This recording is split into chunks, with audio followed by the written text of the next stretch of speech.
Tag Team Champions. We are still the greatest team in all of professional wrestling. Well, I'm sure you are. I don't like your tone. You know, and we all have our 15 minutes of fame, and I'd like to take a couple of my 15 minutes to talk about the rights and the wrongs in the world of professional wrestling. WWE Championship. This match is for the ECW World Heavyweight Championship. 7 the World Heavyweight Championship. The match and new NWA Heavyweight Champion. We appreciate you guys coming out and taking your time to support women's wrestling in America. This match is for the AWA World Heavyweight Wrestling Championship. Welcome back. It's another week, another edition, and another episode in full review here on the Rights and Wrongs of Pro Wrestling Podcast. This is your host, Mr. Green. And boy, oh boy, oh boy, the fallout of the Wild Battle Royal, the much vaunted Wild Battle Royal, which has been talked about for weeks and weeks and weeks and weeks and weeks, has finally taken place. The winner of said Battle Royal was the Classmaster, which I said last week. You know, they have certainly proved me wrong. Now, whether or not she causes any viewership changes and you know, things of that nature, that's a whole different issue. But she has been given the championship. She has won. What happens beyond this point, time will tell, but I will start with saying it wasn't a good start for the Classmaster, in my opinion. But we will get to that when the time comes up. This entire episode, if you listened to the show last week, one of the things that I said that defined the episode, it was both good and simultaneously bad. This episode not only is that, but it is also, in my view, the epitome, and you might hear me shuffling papers right now, sorry, but it's the epitome of WoW in full definition. Like, there's a lot of stuff going on, but it ain't a lot of substance underneath. But we'll get to that. You know, we'll come around to it at some point. First, thank you for tuning in and listening and allowing me to give my point of view on WoW Women of Wrestling, how it has driven me up the wall, what I see right and what I see wrong, hence the title. But it is quite the interesting program. On occasions. That's pretty much what I can get it. So rather than to get out of sorts and out of sequence, let us continue on and go into a brief version of the news, views, and updates.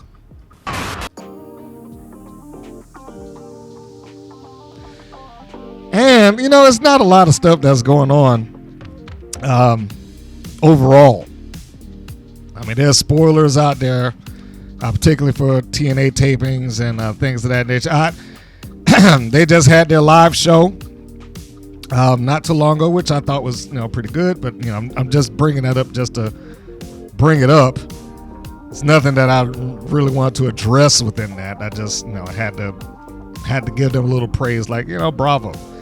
Now, despite that, they still had an awkward moment at their pay-per-view. If you don't know what I'm talking about, this is when, as it relates to women's wrestling, Tessa Blanchard came out and she was at some point during the match with Jordan Grace, and apparently that, I thought her getting kicked out of the building would have been her swan song, but apparently the match is her swan song. She put Blanchard over on the way out, but somewhere during the match, and even though the match was seemingly regarded as good, she did not get a warm welcome. And, you know, whether they were doing it to amuse themselves or whether they did it because they genuinely felt that way, she was met with chants of she's a racist. Now, I'm not one to sit up here and say that if you did something stupid or wrong, years ago, that you can't recover from it or try to turn your life around or whatever the case may be. So I'm not going to sit there and say that, nor have I heard anything about Blanchard in recent years. I'm also not going to be quite as naive isn't the right word, but I just put it as I've heard other podcasts where they pretty much tried to sweep that under the rug. They're like, oh, come on, Months ago, even Medusa she tried the old tried and true. You can't be racist because she has a black boyfriend. Or you can't be racist because she's dating a Mexican or, something like that. Which I'm like, that doesn't necessarily mean that you don't have racist tendencies because of who you dated. Anyway, getting back to the point, I'm not going to go to one extreme or the other. I will just say, and I only bring it up for this point, I can imagine that is a somewhat awkward position for the management because I would not know how to fix that. I've never heard of she's a racist chant before. I've never heard anybody chant that they're racist. I've heard people being booed. We just saw Hogan. He got booed out of the building at the Netflix thing, the Netflix Raw deal. But you didn't hear any chants about whether he was racist or not. Now he has that tendency. We've heard him. We've seen the video. And I'm not going to be like, well, I haven't seen the video because there's another podcast that I like that's like, well, you haven't seen it, so you don't, That's true. But I also don't know if 5 or 6 different women of random promotions, unwarranted to another, would all decide to just converge on this woman's bad behavior just because we're all jealous of her. That seems, to believe that might seem a bit naive. Like all of them are jealous of her. No matter, despite the fact that some of them are in better financial, locations and potentially better situations, they're all jealous of her. That seems a tad much.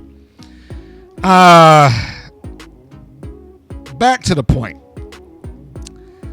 Having seen this play out and not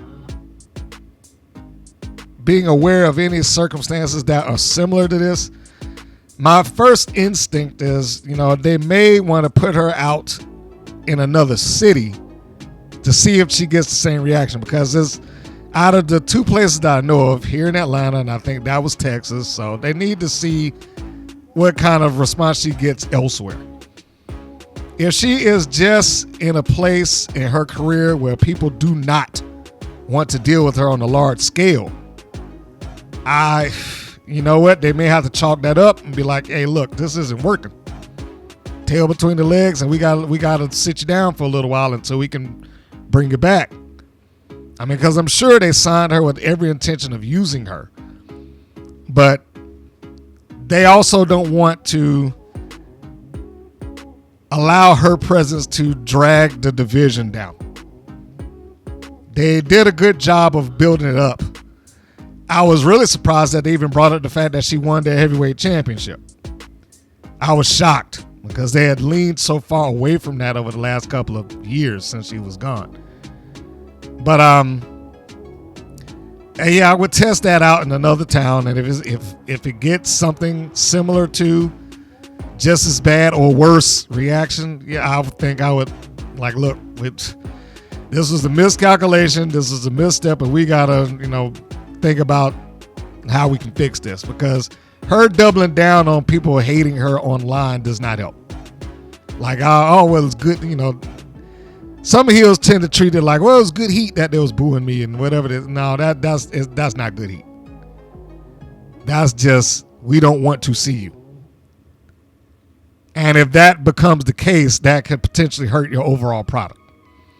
But time will tell. It's too early to go into, the if, ands, or buts. I just, felt like it was kind of worth bringing up to some degree. I'm going to mention something that is completely off topic here for a second. Just because I just came across this thing and I cannot imagine, how did I miss this show? It's something, it's on Netflix. Well, at least a version of it is airing on Netflix. I think it actually started on AMC. But Kevin can even the title. Kevin can himself. Where has this show been? It's like 2021 and I'm just discovering this. This thing is brilliant. I didn't even finish watching it. I looked at like the first 10 minutes of it after I watched it wasn't a review, but it was like this is how this show is constructed type thing. And my gosh, this looks great. For those who don't know what that is, and I know I'm way off of wrestling, I just had to kind of get this off my chest here for a second. For those who may have watched or have not watched, it's probably the more accurate term. This show is like a sitcom within a drama. I mean, it's weird, and it's weird for me even to say it. But that's what it's like. It's like a sitcom that exists within this dramatic universe, okay? The Kevin character is like the atypical sitcom husband, boyfriend, father, whatever. The big idiot that does stuff week to week to cause some sort of funny situation like, I know my anniversary is this Saturday, but man, the golf tournament or the bowling tournaments happened this weekend. How can I do both? It'd be something dumb like that, right? Which, of course, by and large, week to week, they would screw his friends over, or more importantly, like his wife. A good example would be, imagine, well, first off, you'd have to look at King of Queens. If you know about King of Queens, this will work for you. And remove the fact that Carrie was just as bad as Doug in some of her decisions. But anyhow, imagine that show the way you've seen it. Sitcom, colorful, funny, sound, laugh track, all that stuff, right? Imagine that. But when Doug's character, played by Kevin James, when he's not on screen, or when Carrie walks off screen, the tone changes, the lights change, there's no soundtrack, it's shot darker, it's more condensed, it looks realistic opposed to super sitcom land. It is like taking a real life person and dropping them in a sitcom universe. And the second this woman walked away outside of her husband environment, the entire tone changed.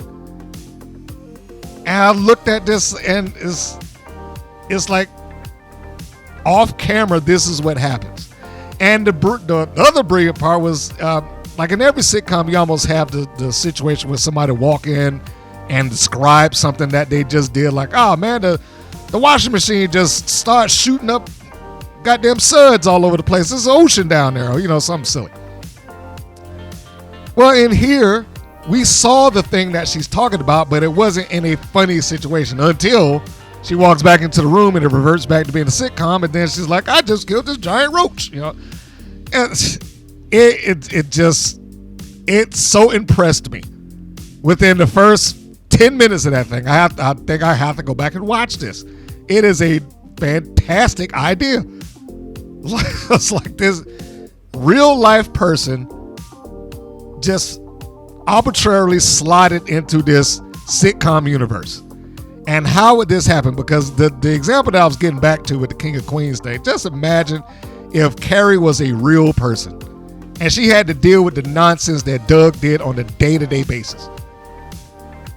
I mean, like, again, forget that, the sitcom Carrie, apply a real life person in that situation where he does, hey baby, I just quit my job and came home with an ice cream truck.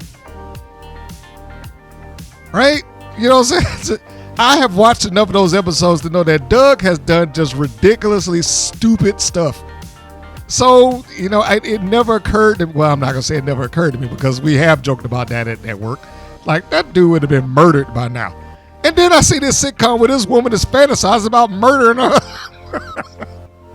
husband Because of the dumb stuff that he does, but it's not in a funny way that she's thinking about killing him. She's thinking about killing this guy. Like she shatters a glass in her hands and she sees the broken shard of glass and wants to stab him in the throat because of the dumb stuff that he does. I may have to watch this. Why did I miss this show? How did I miss this show? Anyway, moving on. I just had to stop. That has nothing to do with wrestling. Nothing at all, except that I find the concept of this absolutely brilliant. And I just could not say it. I just needed to just vent that. Oh, okay. Now back to the topic at hand. And I guess if I'm going to jump start or feet first back into pro wrestling land, there is one thing I want to say, and it has nothing to do necessarily with women's wrestling. This is an honest question for anybody that's watched AEW over the last couple of weeks, ever since the Death Riders thing. Honest question. Did they ever explain, because I don't watch AEW week to week anymore, I just, I lost interest. Did they ever explain why his wife has no knowledge of or isn't asked about or is allowed to keep working, or it's like she has no relation to whatever John Moxley is doing and whatever attempted murders he's trying to do? I mean, I looked at the clip, was trying to put bleach down the guy's throat and a plastic bag over his head and stuff. Did they ever explain why she has no relation to, concept of, hey, what's your husband doing? Nothing. Just whatever, and then when somebody comes in and talks about it, it's just like, oh yeah, whatever. If you didn't know that they were married, and I would imagine for that audience, they would have to know, because they're down to the hardest of the hardcores now. That's what they got left. They have wore their audience out. They have sent them home. They don't even want to bother coming to the show. They went from being in 10,000 seat NBA arenas to now like a 1,500 seat building. They have worn their audience out with this nonsense. And like I said, I can only imagine that they have to be down to the hardest of the hardcore. So I'm pretty sure that most of them that's attending already know this. But why? Did they explain it? I mean, there's a real question. Did they explain it? Did they even attempt to explain it? Anyhow, AEW was brought up because, a lot of people know that I spoke very highly of Megan Bain over the last couple of weeks, but I don't understand what they were trying to do with her and having her be introduced in a casino battle royal and not win it. That's about as dumb an idea as they have had with almost anybody on WoW, actually. Not to take shots at WoW, but it's just a ridiculous thing. Why would you introduce this woman here, who up until I think Hater entered the ring and stood head and shoulders above everybody else? But why? Shouldn't if you're bringing her in and you're giving her this video package, and she did get a video package at some point, shouldn't she have been presented as a top talent or a threat or somebody that you should keep your eyes open for, or whatever the case may be? It just seems, well, I was going to say weird, but I just go with what I was really going to say. It seems stupid. It seems stupid to do that. And a waste. Now, they may turn around and be like, all right, and Megan Bain's going to be the next, but I have very little faith that they will be able to do that. I have very little faith that they will even remotely think about anything to do with her.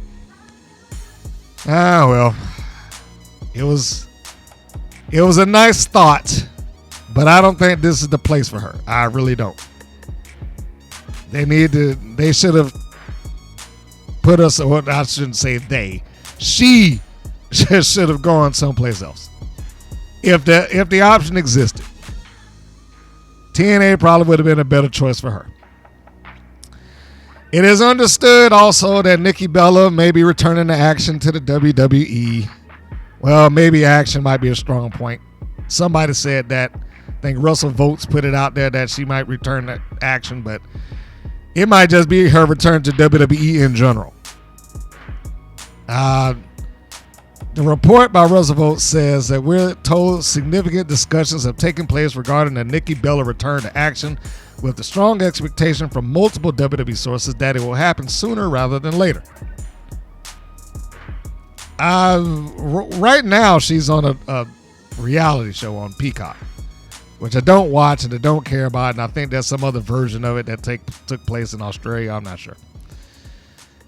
But she's on the show called The Traitors. It's on Peacock, so you can watch it if you want.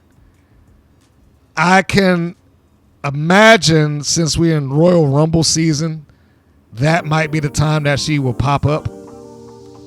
That's very possible that, hey, it's the Rumble and we like having our little surprises pop in and out of here. So I can see that happening. My question would be, where would she go beyond that point? Nothing against Nikki Bella.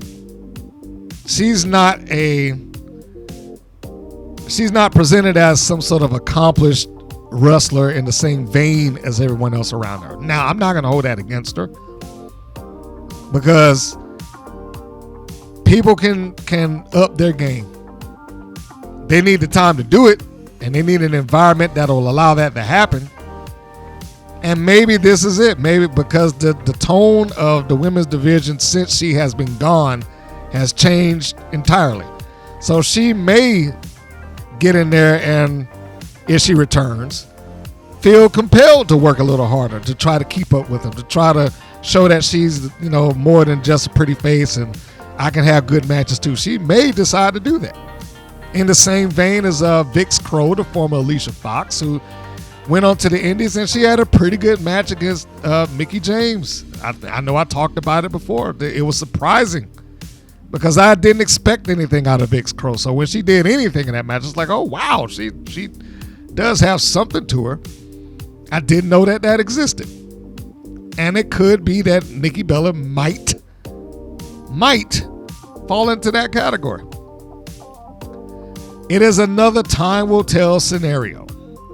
And I'm, interested, and we'll keep my eyes open for that.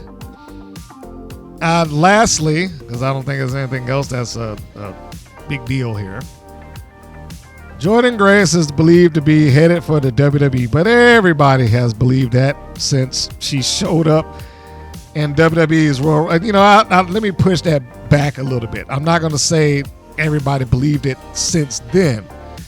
What we have believed is when she had showed up on WWE's television on multiple occasions. When she did that, that's when it was like, okay, she's a shoo-in to go to WWE now.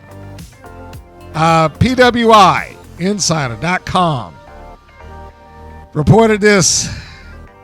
PWInsider.com is told that TNA Genesis was Jordynne Grace's final night with TNA. The belief is that she will be WWE bound, and I would be shocked if she's not in the Women's Royal Rumble match in Indianapolis. That would be interesting to see.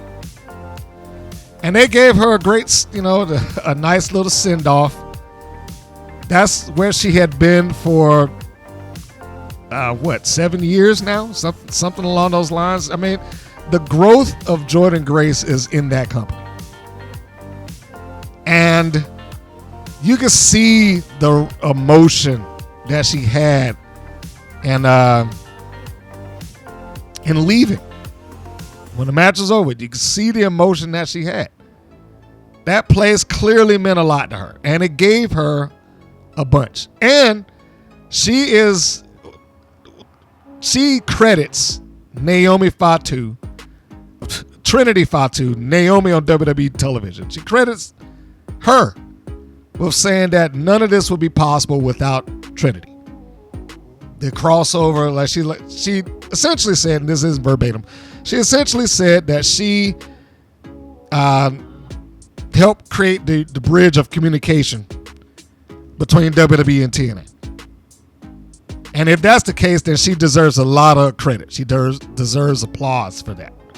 If she is responsible or even partly responsible for that, then Trinity Fatu, aka Naomi, deserves some credit for that. But getting back to Grace, we think that she's out of there. We can definitely see her going into WWE, and clearly the company had a lot of love for her. They showed some footage of her, getting the goodbye, and I think Alicia Edwards was the one that took the moment and turned it into something lighthearted, where everybody else is, Grace is tearing up and everything. Then Edwards come out of nowhere with a cake in the face, so that kind of lightened the mood. But yeah, I mean, it's not going to be shocking to see her go there, particularly if she goes to NXT first. And they have made a star out of her.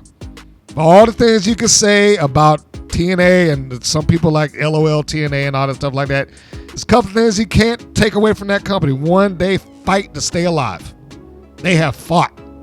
For 20 plus years, they have fought to keep that thing going. They don't take no hiatuses. They kept moving. Yes, they've had some bad instances, but they've had some great ones too. Yes, they had some failures, but they've had their successes, and they have made some people some stars. Jordan Grace, possibly Josh Alexander, definitely Joe Hendry being the most recent.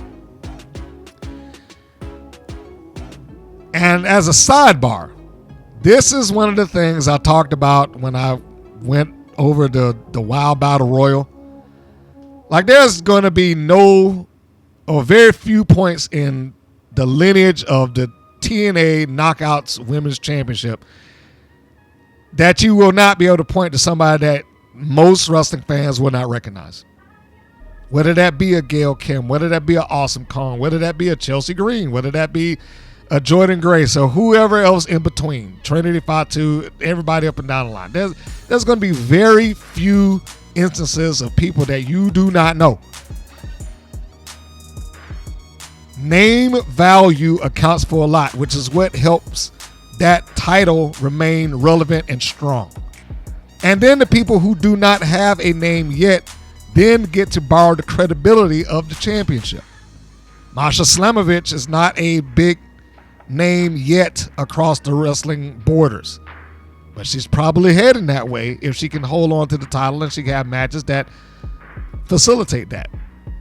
Speaking of Slamovich, she was confronted by what's her name? The Cora Jade at Genesis. We all already saw Slamovich on NXT's television. So this is the thing that's going to help her become an elevated and bigger star.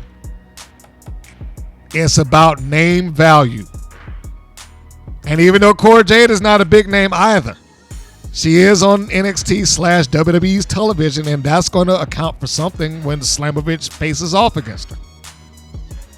If she shows up and she has a champion versus champion match, and I can only imagine that she would at some point, if she gets that, it's going to help elevate her. I mean, and I can go on and on and on and on. The point is, name value means something. WoW should work on that. I haven't even gotten to WoW, and I'm already talking about that. And I think the last thing was Mackenzie Mitchell has returned as a TNA ring announcer. She's somebody that has already had time in the company. She has a name that was built within the company. I do not expect the world to know her, but I do expect the TNA fan base to know her. There's the difference. So I will leave it off on that. We've gone through the news, views, and updates for this particular episode. So now it's time to do the normal thing, take a break, and then we'll come back. It's going into the full review. Stay tuned, everybody.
So here we go.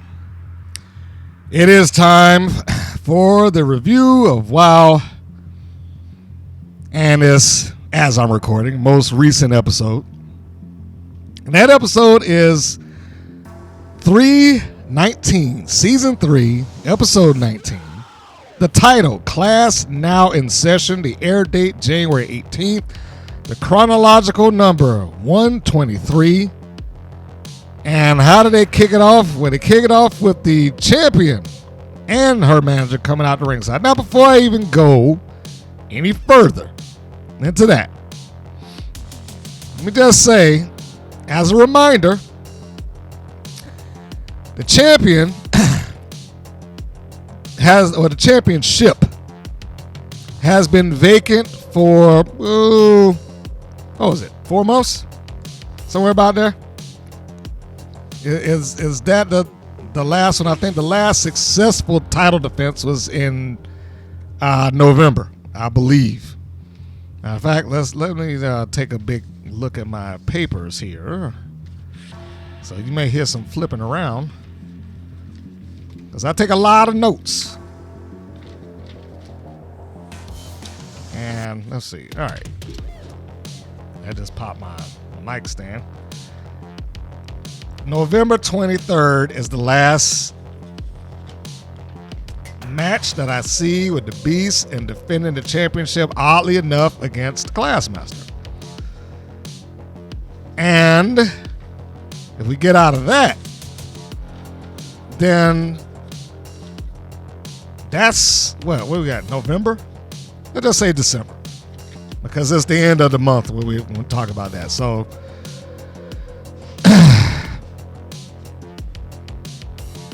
I don't even know if that was a title defense. Now that I'm thinking about it, let me look at that again. Let's take a quick look here. And I know that I am incorrect. I didn't look at the rest of my notes. That was the night that the Beast was supposed to appear on TV, and she didn't show up, and it turned into the Classmaster versus Santana Garrett. That's what happened. Because I thought about it. I was like, I'm pretty sure that's been a longer time since then. So now, I need to go back and I need to look now. This is going to bother me because I need to know the honest truth here of when the last time we saw the championship defended. All right, so, after flipping through multiple papers and going through my notes, I have reminded myself that the last time that we saw the WoW Championship on screen would have been the weekend of December 14th. The last time that we saw the title actually defended, not the weekend of December 14th, August. It was taped in December. August. We haven't seen the title as it related to a champion since August 17th. The last time that we saw the title defended was the beginning of August the 3rd. I mean, so what is that? How many months are we talking about here? You can include August since it's right up in the first weekend of. So what? August, September, October, November, December, January. That's half a year. 6 months. 6 months for this all-important title, the most revered title, the most prestigious championship in all of women's wrestling. 6 months since this thing has been utilized or seen. And it begins with the Classmaster and Samantha Smart coming on out. They walk out and she's just as silly and goofy as ever. Nothing's changed with her. That championship did not do a damn thing. Didn't fix anything. Didn't make her evolve. The presentation didn't grow up. Nothing.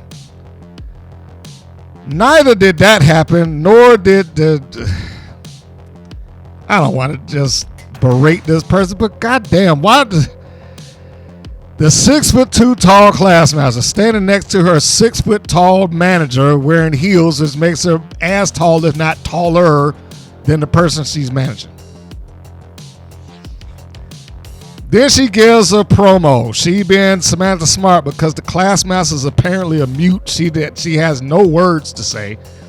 But it doesn't matter anyway, because within seconds of doing this, I'll say about maybe 30 seconds into this thing, they're interrupted.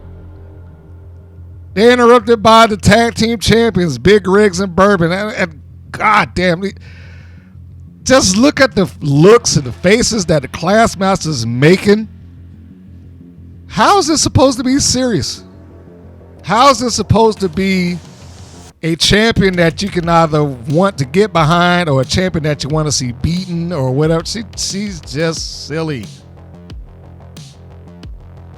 And you don't have any relation to her. And nothing against Samantha Smart, but the Samantha Smart promo is a Samantha Smart promo. It doesn't do anything. And even if they had any inkling that it was going to do something, it got cut off. Because the other champions came out there and basically kicked her out of the ring. Now, before I even go into that, I feel like I need to address, or not address it because they ain't nothing I can fix, but some of the comments that gets left on their page is hilarious to me.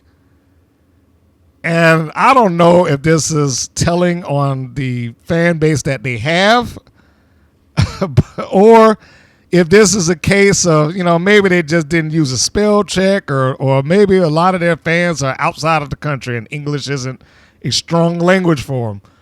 But it doesn't do well to show who their fan base is in some instances. Not all the time, but in some instances. And this is one of them. But I will read those comments in a minute after I finish this. So anyway, Classmaster standing around looking silly and making goofy faces and whatnot as Samantha Smart begins her promo. And here comes Big Rigs and Bourbon. And they verbally just cut down. Well, I'm not going to say they. Jesse Jones essentially just verbally cuts down the champion. And then they leave. First of all, you don't see them leave. They kind of disappear. But they leave. Never to be seen from again. No retort. No verbal comeback. No, I'll get even with you. Just nothing. Just out of there. Did not even see them walk out. They just vanished. And here is where I say it is both the good and the bad. And I'm leaning largely towards the bad here. I know there's going to be people out there, how could you say this was bad? They had great matches and they was great people and she should be the champion, this, that, and the other. Well, look, I'm looking at other things here and I'm looking at stuff that whether it makes sense to me. And some of this doesn't make any sense to me. Why would you cut she just got the goddamn championship. Why would you cut off her celebration? This is the time to put that title into elevation mode. It hasn't been seen or defended in 6 months. So when she comes out and she's doing this and then she's immediately cut off by the tag team champions, why does that tell me that this title is important to begin with? She being a Classmaster, all due respect to the person portraying her, has largely portrayed the Classmaster as silly and goofy. And that is not going to do anything for anybody. It's not going to make people suddenly want to watch this. And seeing her stand around making these faces in that cap and gown with the belt on and the Classmaster PhD picture book is not going to do anything for it either. I'm sure she's proud. I'm sure she's happy that she got it. I'm sure she's, I was the wild champion. I'm sure all of those things matter to her. But it's got to be a bigger plan in place than to do that. You've got to try to get people to want to watch this show and not just your immediate circle of friends and coworkers. Because I find that everybody here that's on the WoW does that at some point in time. They're like, hey, I'm out at the bar and I'm looking at this with my friends and look at me, I'm on television, that. Nothing wrong with that. It just happens all the time. So, getting back to the point at hand, she gets shuffled out of there. And for whatever reasons, Jesse Jones and Big Rig Betty come out, and then she's like back into heel mode for a second. I got a problem, Dave McClain. I got to talk to you. Like, she used to do that all the time when she was a heel. So now, like, what is the issue here? So remember that segment I pointed at like a week ago, and they walk in, just barge into the quote locker room of whatever the dog's name, I can't remember. And there's Animal Instinct's locker room, and they got gold sparkly dog bowls and all that stuff.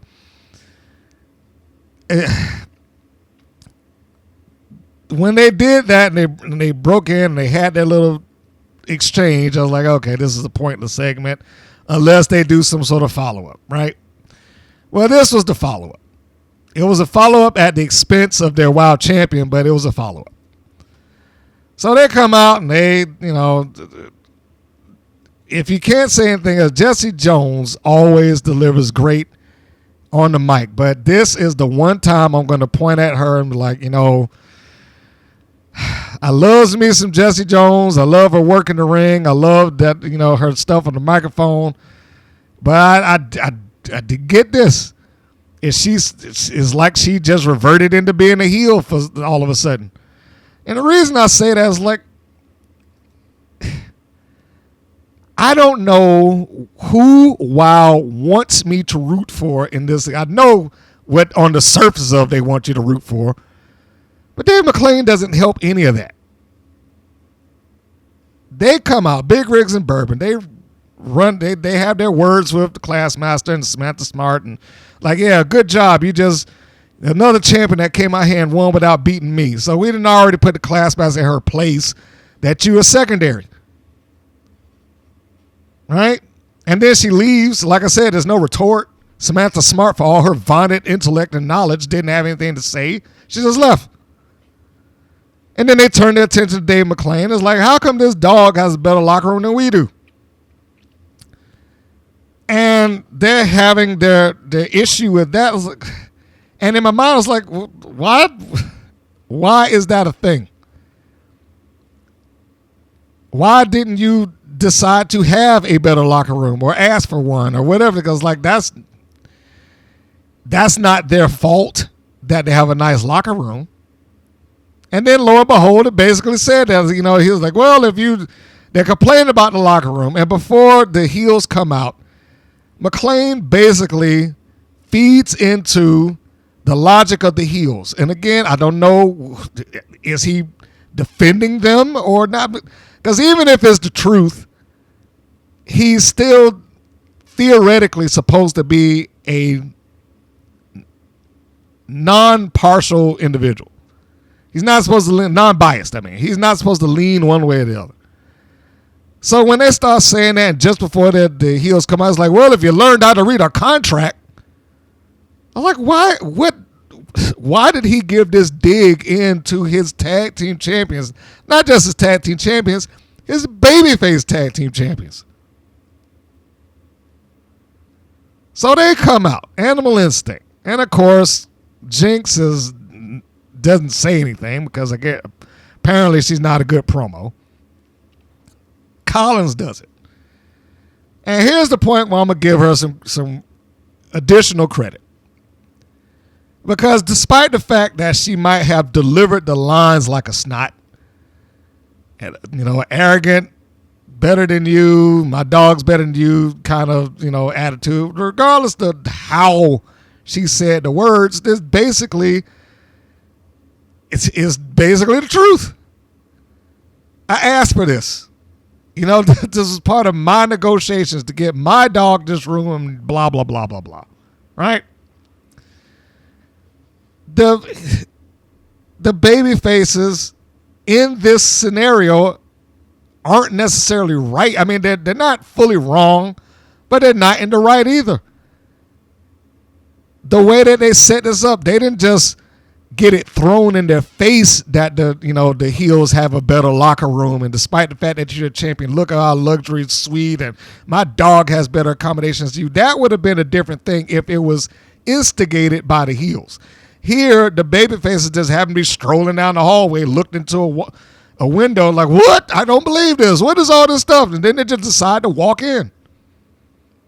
And then they pick up some food and look at it like, I can't believe this. They got better food than we do. And it takes me back to the same thing. Why is it that if you are that character or persona, if you're from that region of the country at all, then you do not know what reasonable food is, apparently. And you don't have the smarts enough to ask for it. And it's like the thing I say with HollySwag. I was like, okay, if you're going to do that, present something that they can't get or you can't get easily. I mean, the plate was chicken and broccoli. Are you telling me that they are incapable of going to the store and ordering chicken and broccoli? The grocery store or going out to eat and buy? What are they supposed to be getting paid at WoW? I mean, at this point, you would think they just get paid in booze or something. Like, all right, David, fill up my jug of liquor and I'll see you next week. Where's your money? It's the same complaint I had about the mother truckers. Like, they have no concept of money because they're two hicks from the South. That's how WoW presents them. And that logic has essentially translated over to Big Rigs and Bourbon. We have no concept of money or how to use it or how to obtain it. And so, we just is possum soup as far as David is concerned and everything else. But the heels have a valid point. And I didn't get it. I'll be honest, I did not get it. Sounded good, but I didn't get this. Why would they care? Why wouldn't they just say, look, I want to, I need a locker room like that, David. No, we're the champions now. You should, renegotiation time or something. But what wound up happening here is, of course, they feed some line out like, I forget what Jesse Jones said, something to the effect that I'll make sure I feed it 2 years, something along those. And then, and you can see that David was ready for this. The camera cuts to him while they're talking, so he's up and has a microphone in his hand before he even gets his line out. So he already knew that he was getting ready to say it. And it just looked like he was pining to say something. That's how it came across. Now, here's my biggest problem with this segment. David McLean instituting the match on behalf of all four of them robs them of their heat. I will explain. Generally speaking, matches such as dog food matches are there and warranted because I have gotten to a point that I have been so upset with you or so cross with you or whatever the case may be that I want to not just beat you, I want to humiliate you in front of all the people that watch this program. Everybody that's going to be there live, I want to make sure that you are humiliated, in front of the live audience and everyone around the world, and you won't want to cross me again or whatever the case may be, right? And when it's a case such as that, that challenge should come from one of the competitors. It should either it should have came from Jesse Jones, really. Or, Animal Instinct say, well, I'm want to take you in a match so bad, I want a title shot. I'll be willing to put not on the locker room, but I'll eat dog food if I can't beat, that type of thing. It should have been some humiliating point and or point of leverage to get a championship match. Here it was just, hey guys, you gave me a great idea. We'll have a dog food match. And for whatever reasons that he decided to do it, I mean, it doesn't come off like it's anything that's humiliating or painful or something that they wanted. It's just like him. He came up with that concept for them, not the other way around. And then he's talking about it with such glee. The only thing that even gave some sort of idea that this was an issue was maybe the look of Animal Instinct. And Collins is completely overplaying it. You don't believe me? Go back and look at her face. But they gave this up like this is like the most fantastic thing in the world. We're going to have a dog food match, guys. A dog food match. Yay! It took the heat off of it. It's not like I wonder who's going to, have to sit down and eat dog food. It was, yeah, guys, look at this thing. It's going to be great. So it's the same story that Wow's had since it came on the air. It's like, I don't mind the destination. The journey of how they get there is where it goes off the rails. We could have took this straight path to get there, but then let's just take this dirt road around the trees and over the creek and jump this ravine and everything. That's what it comes off like. Like, man, he can't do everything for them. It takes away when he has to do everything. Yes, he should agree to the match, and yes, he should validate/approve it, but it shouldn't have been his idea. It shouldn't have been him to do that. It should have been one of them in an effort to get the other party embarrassed and humiliated and teach them a lesson that I don't want to be messed with, or I want to use this to, I'm so confident in myself that I will use this as a means to get a title shot, but none of those things happened. It just became him. And like I said, it wasn't like it was some sort of, oh my gosh, they're going to eat dog food. He turned it into a joke. He turned it into a joyous occasion. Like, you don't want to miss this one. This is going to be great. So there we go. And and go back and listen to it. It's like, maybe they know how to fill out the paperwork. I was like, why is he defending them? This here is, I ain't gonna say it's awful, but it ain't good. Just in how it was created. And I will just go ahead and say right now, before this thing airs, because I'm doing this before it airs, I have very little faith that it's going to do anything worthwhile in this match. Like, I doubt that. I don't know how they're going to screw it up, but I fully expect this to be screwed up. I fully expect this to somehow just go off the rails or something stupid to happen in the middle of it or at the end, to where it's not going to be full on like, all right, guys, you're going to have to get down here and you're going to have to eat dog food like an animal or whatever. Knowing them, they'll probably crack open a obvious bowl of chili or something like that and stick that in there and like, I eat it. And really, I don't even understand what the big problem was. Because the whole premise of this, according to Dave, was like, hey, you said the dog food's so good, then you wouldn't have any problem eating it. Well, yeah. I mean, that dog, aside from the fact that it's in a dog bowl, it wasn't dog food. It was just chicken and broccoli. It's like food that anybody would eat. And if that's I hope that's not what they present, because it's like, if that's what they have, then it's not going to mean anything. You got to have them eating this thing out of a can or whatever, or at least take the food out of the can, or, pretend to be hint, hint. But if they're going to give them the stuff that we saw in that episode, then where's the heat in that?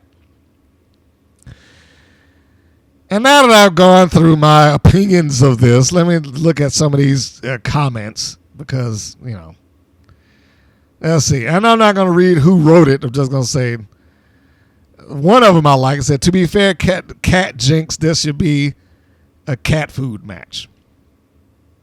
Okay. Somebody else wrote an interview. I just saw the interview on Channel 5. First time watching. Wow, this is very, very, very, very good wrestling. A little drama. No, ha, ha, ha. Sorry. And characters are very entertaining, but the wrestling is amazing. Great job. Somebody else, the dog food part. That's a first, LOL.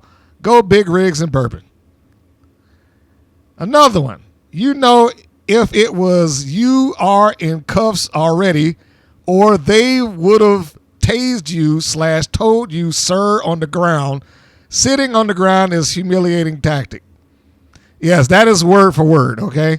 I didn't change anything. I didn't fumble up. You can go and watch it. You can go read it yourself. Next comment, a gimmick match. Comment after that, well, can't choose between Jesse Jones and Big Rig and Animal Instinct because both are amazing tag team, but a dog food match, who's going to be preferred, Spike or Butch? I don't know what that means. Somebody else wrote that Katarina stole the Temptress whip. You see what I'm saying here with some of the comments. So maybe a little spell check at times might help. Another one wrote, Samantha Smart, you helped Classmaster win the title because I can't even say that. I don't even know what this word is. You stop form being eliminated.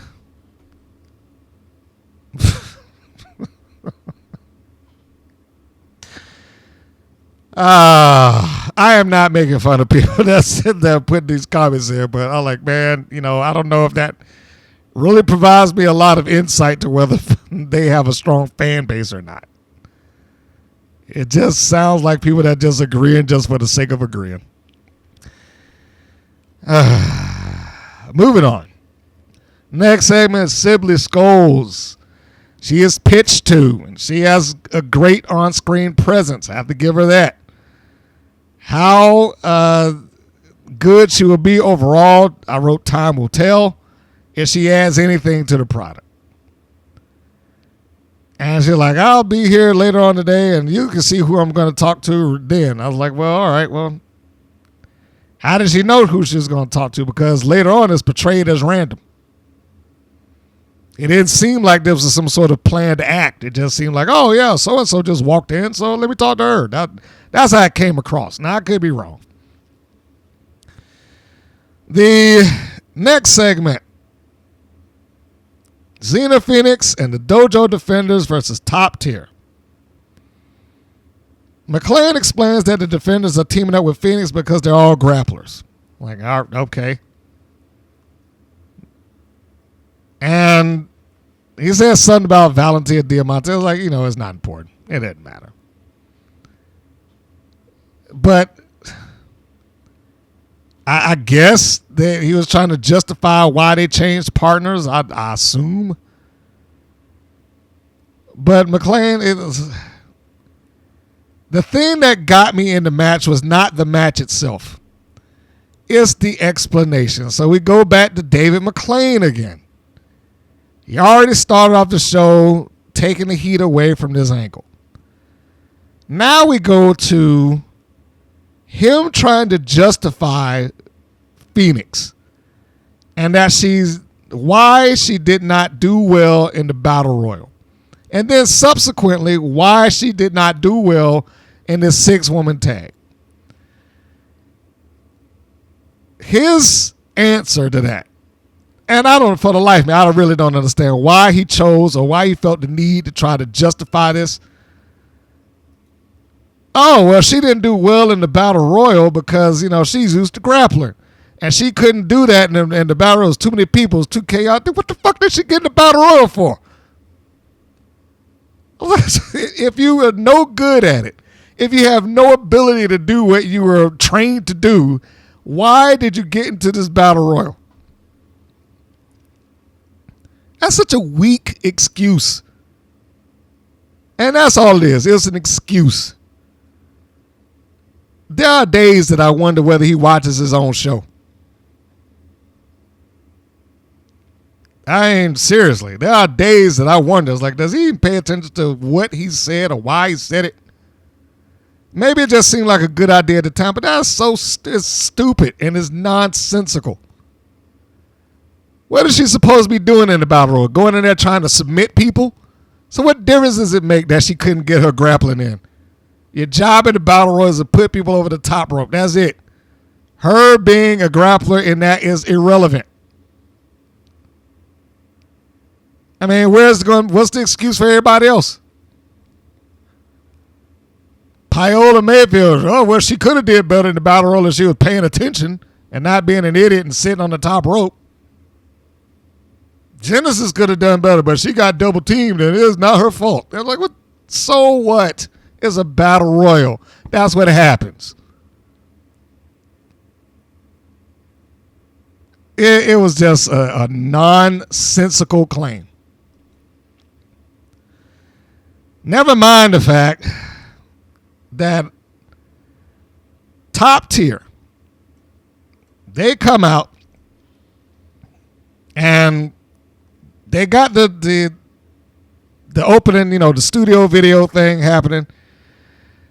And despite the fact that they are now back as being a unit, as according to what they said, despite that, they're still showing clips of, or at least they showed one. So I can only assume that was a mistaken thing.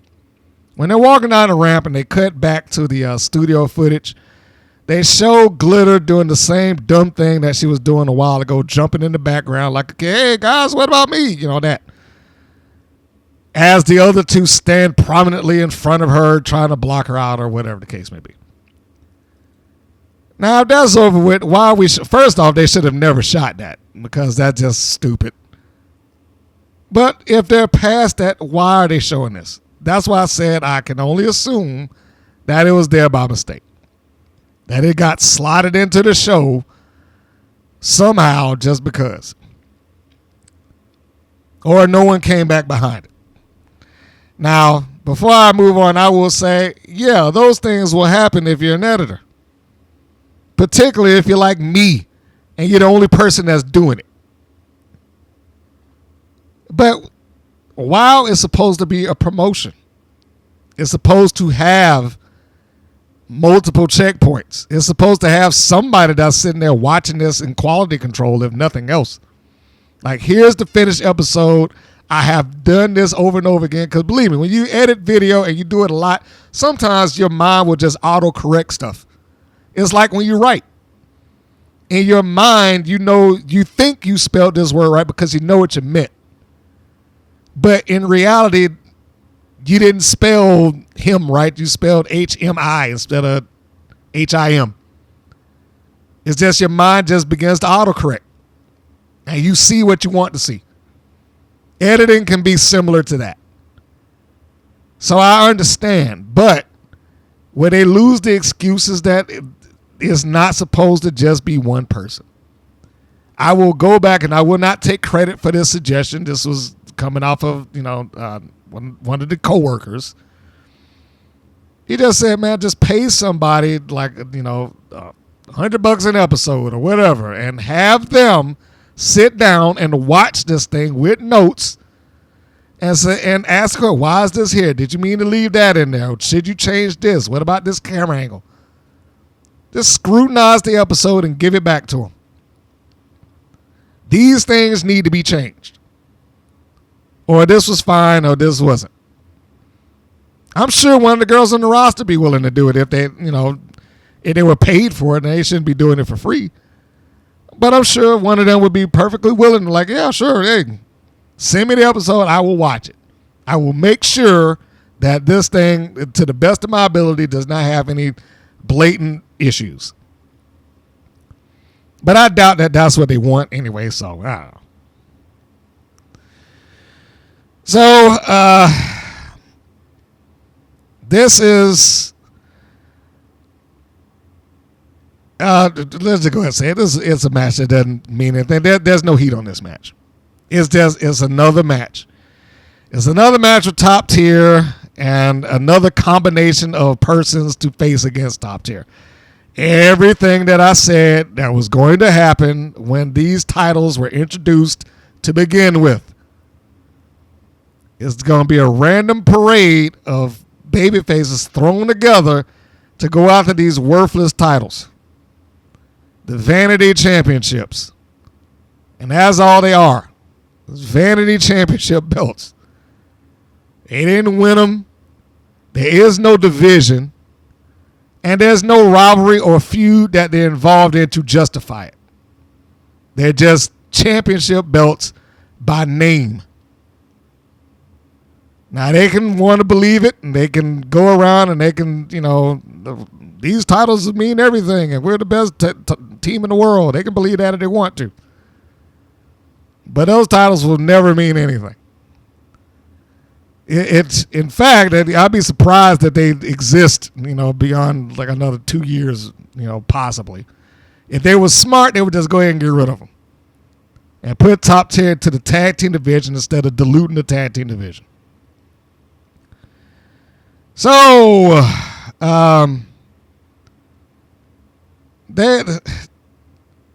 they get into the ring. They've been Top Tier and the Dojo Defender, starting off with Glitter and Karakai.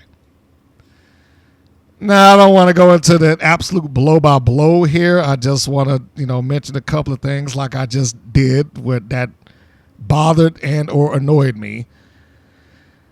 And the first thing that got me is not that I think that she did something wrong, but there are points in this match where the timing was just a little bit off. And because of the timing being a little bit off, it didn't reflect well to the match. The first one wasn't as bad as the second. And the second was only saved by whoever edited this show. So he or she deserves some credit. But the Scorpion Kick spot, where you got Kai giving some shots to Glitter, and she's being backed up, and then she blocks the last kick, sweeps it out underneath her, and then Kai tries to catch her with the Scorpion.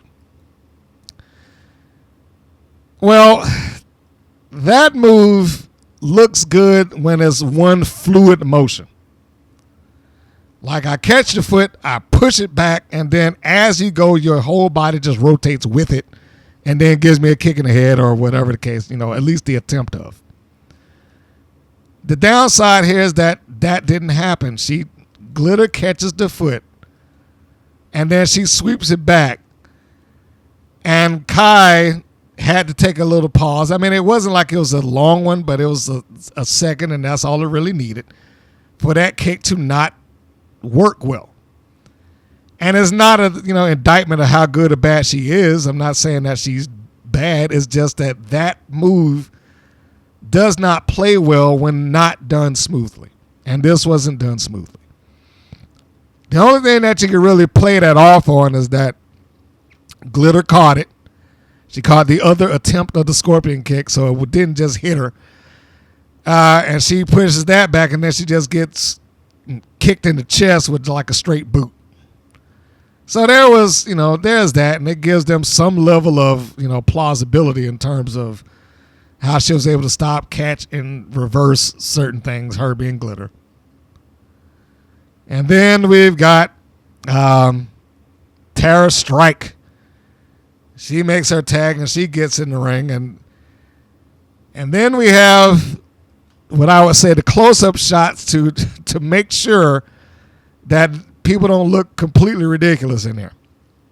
So when Strike is in the ring and she's got Glitter, she lines up to do the same kicks that knocked out BK Rose. She gives her a good 2, and then she tries a third. Glitter's able to catch it, and then she gives her a spin kick that was clearly going over the top of Glitter's head regardless of what she did.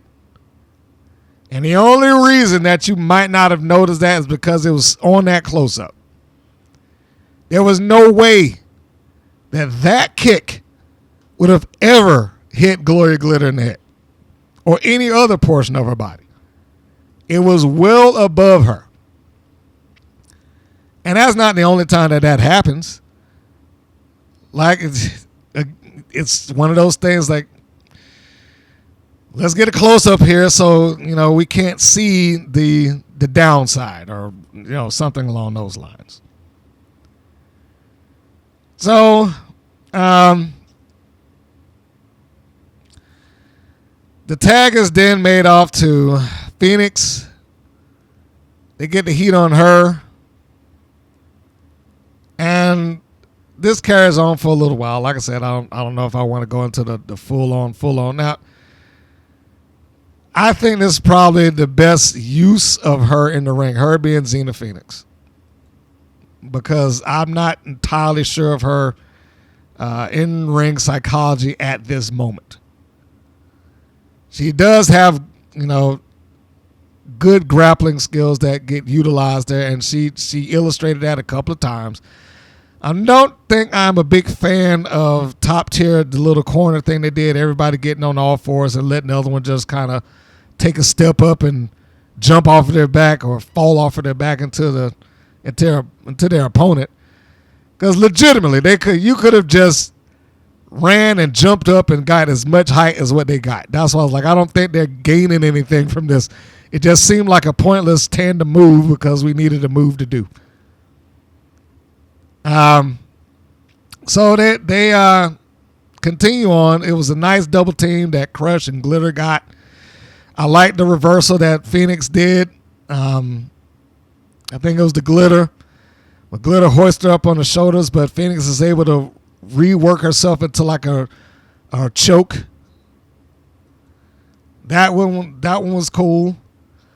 But this is the point where they have the tag, right? So Phoenix is able to, well, she wasn't able to get free. She got free when Glitter walked her backwards into her partners and her corner and slammed her up against the turnbuckle. But Phoenix gives some elbows to Coach and then the elbow to Crush. Glitter tries to stop her. Phoenix gets over, so it was a little bit better of a hot tag than what they would typically do, except that she didn't get the tag right off. She reached out for Kai. Kai wasn't reaching back, and then she had tagged over to Strike.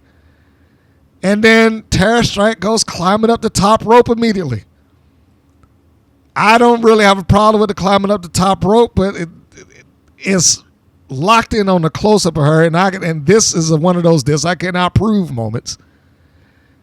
But I am fully in the belief that the only reason that was shown from that angle is because it would have made Coach Campanelli come in the ring and have to stand around waiting for Tara Strike to get up to the top rope before she come running off of it, because there's no way that Coach Campanelli got that tag and ran across the ring and not been able to stop Tara Strike unless she stopped herself first. Like I had to stop and slow down or something like that. That is the only way that could have possibly happened, because it's not like Strike just hurled herself up the top rope or jumped up there quickly or something like that. And I'm not disparaging her for not getting up there fast, but I will say if you can't get up there faster than that, that's probably not the spot to use, because it just makes the other one look like I have to stop and wait for something that I know is about to come. I'm supposed to stand here for this high cross body, so that's what I'm going to do. And that's what she did, and then Strike takes control. But like I said, I can't prove it, but I'm almost positive that she had to slow herself down in order to accommodate her going up to the top rope. Strike goes for the cover on Campanelli. Glitter comes in and she stops her. Then she's like, yeah, you hit me or whatever. She's pointing at herself. So Strike does. She hits her. Crush comes in. She gives her a big boot in the chest. Then Strike tags out to her partner. And then she decides for whatever reason that she is getting ready to do a Karate Kid crane kick while standing next to the ropes by a very visible Coach Campanelli. It's not like he can't see that she's sitting out there, but I'm going to stand right in front of her so she can stop me. So she does that. She gets ready for the crane kick. Campanelli grabs the foot, yanks her out of the ring. So whatever tandem move that they was about to do, that was ruined. And then Crush comes in, punches Kai in the stomach. Phoenix, of course, he jumps down onto the floor like all other ones do. Because, why? Why not? I'm distracted, so I have to, do something to. I shouldn't even say she jumped down. That's unfair to her. She did not jump. She was pulled by Campanelli, which was good because they needed to have her distracted and not available to stop the count. Now, that being pulled off of the apron happens after, of course, the punch in the guts by Crush. And the tandem move that they utilized, Crush shoots Kai off into the ropes.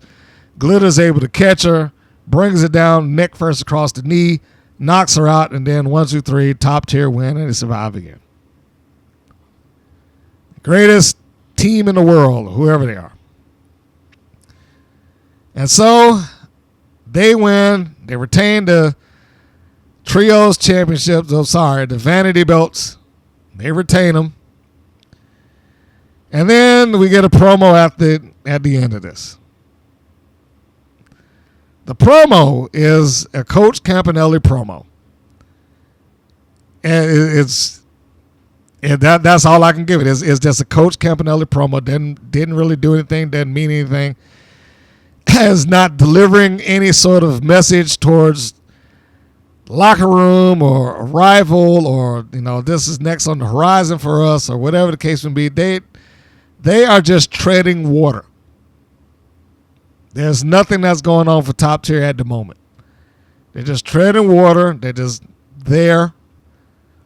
And they get a team that's put in front of them every so often just so they can go ahead and be done with them and then move forward.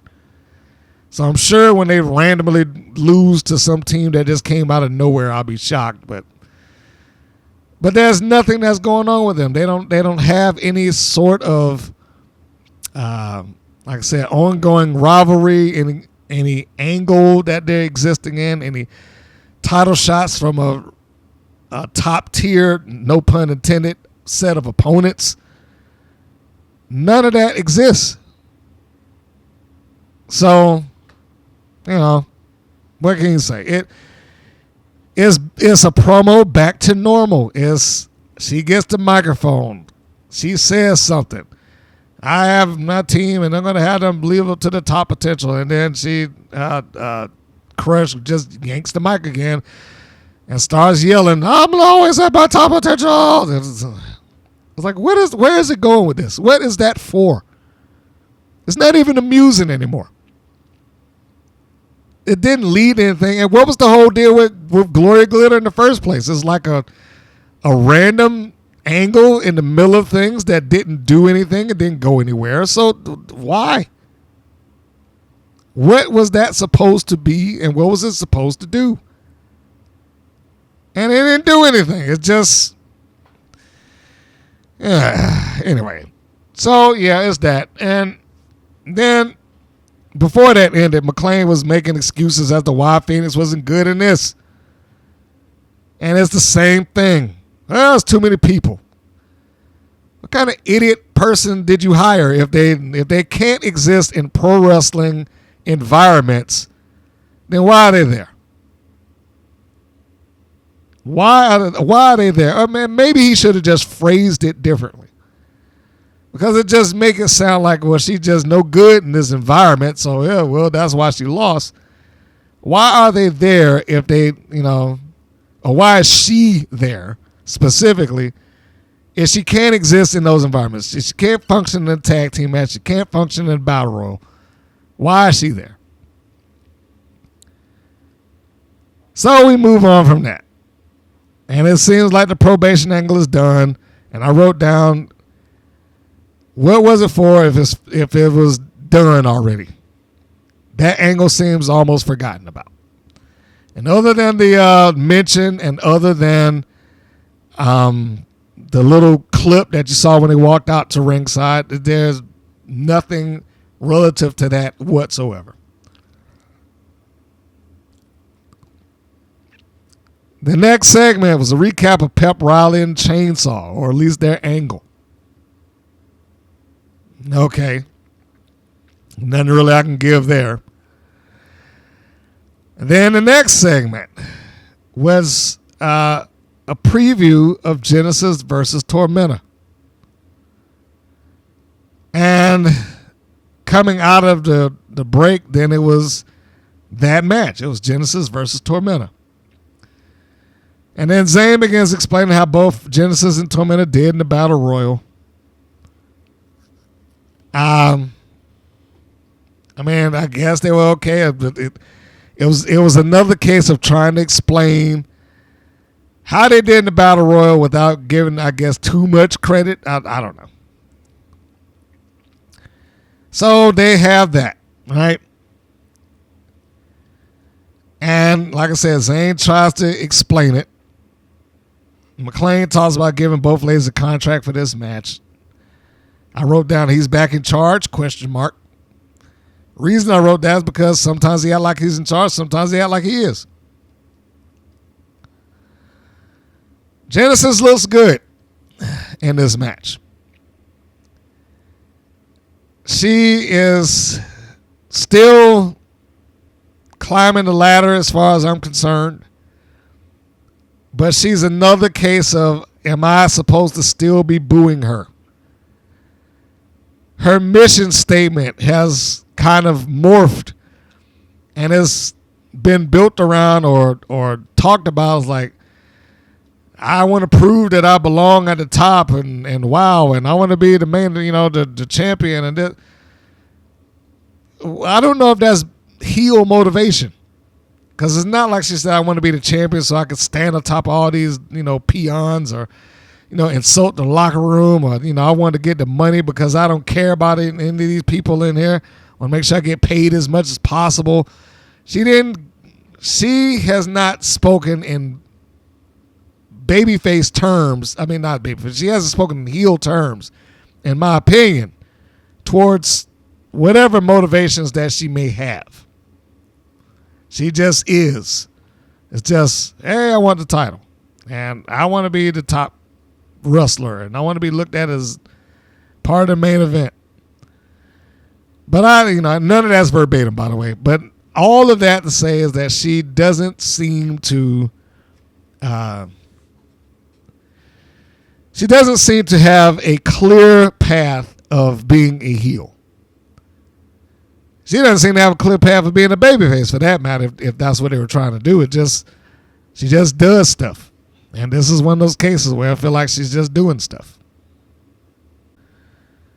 One of the things I think that should be noted here, and I want to retroactively talk about another match in terms of the lockup. The Genesis Tormenta lockup I liked. It looked aggressive.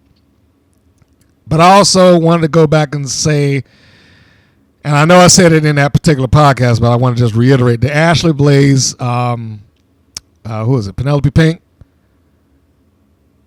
I think that was the match. I know it was Blaze in the match. I believe that was the one. But the lockup there was just magnificent. I bring that up to say something as simple as that can set a nice tone for the match. And they did a better job in doing that. No, it was Mayfield. That's who it was. It was Mayfield. It was Blaze and Mayfield. They're the ones that did it. And Tormenta and Genesis did a good job. But the Blaze Mayfield thing, I mean, they looked like they were really going for it. But they did a better job than Jericho and Dax Hardwood. Like just that simple thing, locking up, pushing each other around, trying to get the position, trying to take the advantage of the situation. Something as simple as that. If I can give WoW any credit, and I don't know if I give WoW credit so much as Ashley Blaze and Paola Mayfield, and in this case, Genesis and Tormenta, something like that. They did a better job than their male counterparts. Genesis does seem to be improving in the ring, and she does have star potential that's there. I just don't think it's going to happen immediately. I think that she needs some additional time and, to build up who she is and her repertoire and what she does in the ring and how she does in the ring. And I don't know if WoW is the place for her to get that, totally. And then we got another case of what I just described in the previous match where somebody goes up to the top rope and then it forces the other person to stand there and have to wait. So as much as I like the lockup, what I didn't like is when Genesis forces Tormenta out over the top rope and then she's like, hey, come here. And when Genesis tries, she takes a forearm shot to the face. After that, she has to stand there and wait for Tormenta to get up to the top rope. And I like Tormenta. I do, but this is not a shining moment for her as it relates to giving something to her opponent. You can see Genesis having to stand there and wait, and you're looking at her face on camera, basically like giving a signal like, okay, yeah, go. Like, yeah, I'm ready. Now, Tormenta gives a great arm drag off the top, and it sends Genesis out to the floor, and that looks fantastic. But that was a spot in the match that, again, by camera shot, did not look well. It looked, and it came off as, I'm waiting for you to come down and do whatever it is that you need to do so I can, take this bump and then, move on with the match. So, there was another one because I was asked about this in the course of work while we were all watching it. The reversal that Genesis did, and I didn't have a real problem with it. I know what she probably was attempting to do, the old kind of necktie neck breaker where she does the reversal and brings her opponent's arm across their own throat and then bring them down in neck breaker style. It just didn't happen. She it just missed or whatever. For whatever reasons, it didn't connect. And Genesis does the old Kiera Hogan elevated leg drop spot. And I'm just going to go ahead and say now, because I'm going to credit. I'm going to credit Kiera Hogan with inventing that because I'm not sure that she did. She's just the first person I can recall seeing perform it. And she did it a couple of times before she seemingly abandoned the move. And I bring that up because everybody took it the same way. They would get on all fours. Hogan, or in this case Genesis, would come from the ropes, step up on top of their back, in midair, extend the legs, and then bring the leg drop across the back of the head. And that leg drop was supposed to ride that person down to the mat. That was the initial creation of that move. I've only seen, when Kiera was doing it, I've only seen one person take it well. And I believe that was Marty Bell. That was probably, no, I think it was Tiffany Rocks. Tiffany Rocks is the only person I've ever seen that took that move correctly. Everybody else did what Tormenta did right here. When they feel the step up on their back, they just get ready to go ahead and collapse, knowing that the leg drop is coming. So she takes it, and before Genesis is able to bring the leg drop down on her, she's already flattened herself out. Which is why, the move looks good for Genesis because she's fairly, slender. She's got long legs. And, the leg drop thing looks good for her as an offensive move. You would just need somebody that could really take it and sell it well. And I haven't seen many people be able to do it for those reasons. There's always a missed timing with the leg drop coming down on the back for whatever reasons. I know on my channel alone, there's probably been at least 3 to 4 efforts to that. And I think only once have I seen it really, really do its thing. Genesis at some point hits Tormenta with a backstabber. Looks good. I want to give, her credit where it's due, as I do want to do for Tormenta. Tormenta at some point catches Genesis with what I considered a really nice backbreaker. Also, Genesis had a nice spin wheel kick. I was like, I don't dislike her. And I think that she does well. I just think that she is probably ahead of where she needs to be on national television. And that wasn't a bad breaker, by the way. I'm just looking at my notes now. It was like a Uranagi slam. I don't even know how I could phrase it, because she didn't bring her across the knee. It was like a Uranagi, but it wasn't in Uranagi position. So there's that. The knees to the stomach of Genesis, those always look good when she does it. And the match was enjoyable. The only thing that I had here was, I don't know if I agreed with Genesis suddenly popping up and stopping Tormenta from doing her finisher from the top rope. As Tormenta's climbing up after, she lays Genesis down, to position her for her finish. When she does that, and she starts climbing, it's like whatever pain that Genesis was in, she just goes away, and she just pops up and takes her down. Gives her an open hand slap off the top rope, then gives her a snap mare off of the top rope. And then Genesis is, back in control. And here is where the match kind of lost its steam for me. So, at the end, Genesis hoists Tormenta up by the hair. And as soon as she's on her feet, Genesis looks like she's trying to catch with a clothesline, and then Tormenta ducks that and hooks the arm.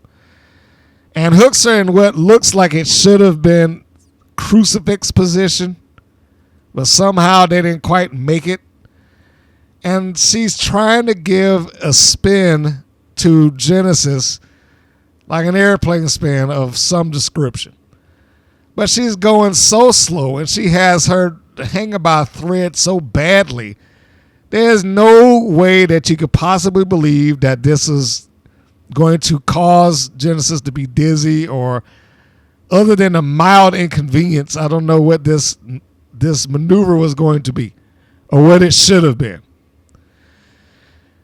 Genesis then slips out. She rolls up Tormenta, and then she gets her feet on the rope. Good for her being a heel. At least she cheated. And then she raises her arms like, yeah, I did it.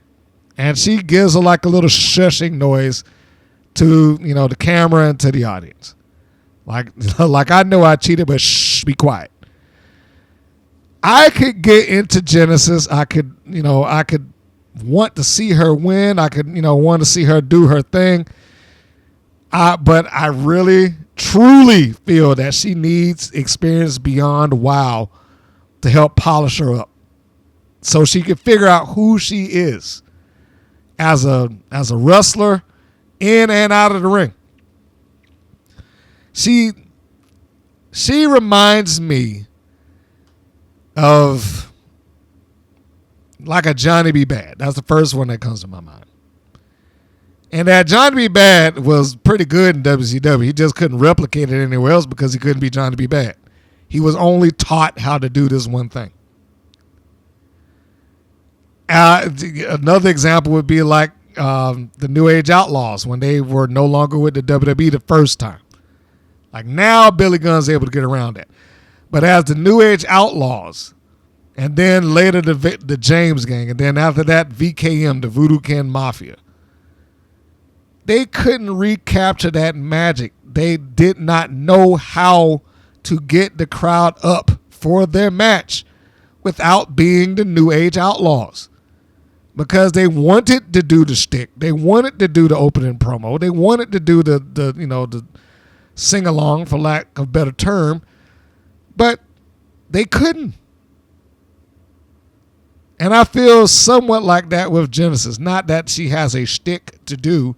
I feel that way in that she is Genesis. She cuts the Genesis promo, and she doesn't really have any other discernible trait in her personality outside of, I want to be the number one in the WoW, and I want to prove that I can be, the champion and on my own, and etc. It's been the same thing out of her for basically like a year or so. So I don't know. You know, it just, I like her, but it doesn't come off to me like she would be able to replicate that anywhere else. That's not that she needs to at this point because, you know, hey, what's the likelihood that she's going to leave in the first place? But I do think that it helped make her a polished act is what I'm getting at with that. I think it'll help her overall if she did it. The finish of this match looked very, very awkward. And it looked like it was messed up. And honestly, I don't know if I would want that on my TV if I were producing it. Or, you know, maybe I'd have to find some other way around it. But, that is not something that I would encourage. And following that, the next segment, Reina Del Rey with the Alliance versus Holidead. So this match begins with the introduction of the Alliance, which starts with a singular clip of Adriana Gambino. I probably could have done without that singular thing. Nothing against her, but she isn't who we're talking about here. It should have opened with Reina, in my opinion. The clip of the Alliance, I like that because they look great together. I mean, the team of the Alliance looks magnificent. However, they haven't done anything. I mean, it seems like they're in a bigger rivalry right now with David McClain opposed to anybody else on the roster. Adriana Gambino looks fantastic coming out here. She has star power. Or a star look. I shouldn't say star power. She has a star look. And the Brat Pack, you know, I feel fantastic about them and Del Rey. I honestly think that some of this is wasted. I know I say that a lot. And I honestly feel that way sometimes.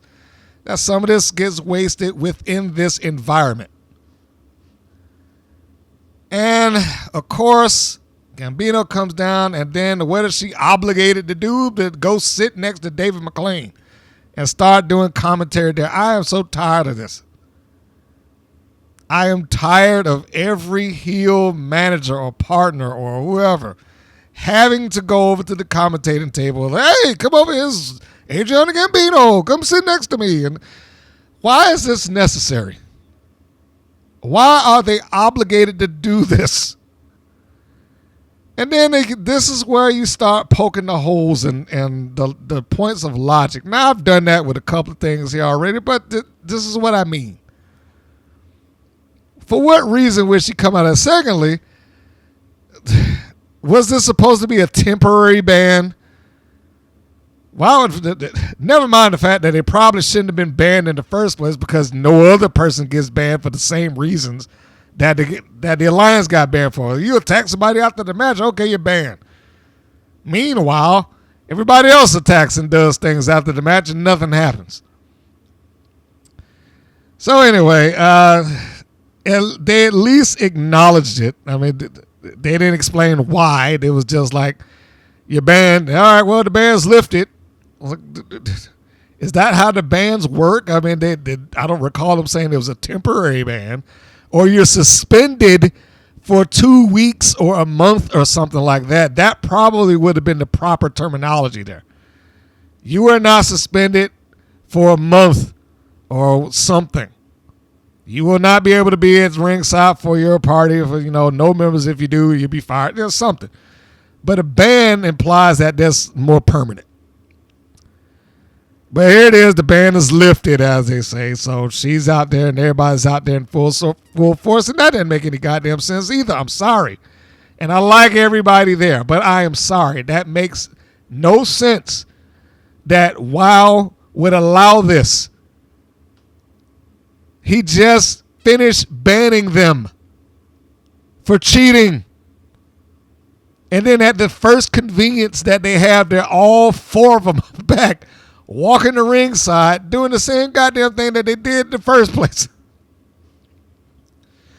So Gambino comes out. She sits next to David. He looks ecstatic. the one good thing in her being there, and she deserves some credit for this, is that she stays engaged with the match. She's yelling, she's screaming at her, at Del Rey, get up, she is engaged with what's going on there, opposed to, and I'm not taking shots at her, but she's the prime example. Like Jay Boogie, when she sat there, they almost didn't talk about the match at all. They were just like, all right, what are you doing? You're dancing around, are you teaching kids? Like they didn't have anything to do with the match. They just was yammering. So the full force of the alliance comes out. Here comes Holidead. Now, I would have normally labeled this is stupid that she would have come out by herself. However, Holidead, Del Rey, the Fabulous Four, trying to think of some others. They're largely people who have established their demeanor. To some degree, even if it's a minor thing, they've established a little bit of their demeanor. So I can believe that Holidead would walk out into the proverbial lion's den by herself. In her case, I can believe that. Also, what helped me with this match in regards to why she would come out by herself was the end, the finish. Because she had her partners, and I'm getting ahead of it, but they came out instantaneously. But I can believe that because, hey, they aren't random. It's not like the Ashley Blaze thing where she just, all right, well, you're going to have a match, just be Ashley Blaze, and then within seconds she's there at the walkway. With Holidead, she has a history with both Chantilly and at this point, Kalaki. So did they explain this? No. But it could be a believable thing that her friends would be at the ramp, at the entrance. In case you need us, we will be there. We will come out the ringside. We will help you. I can buy that.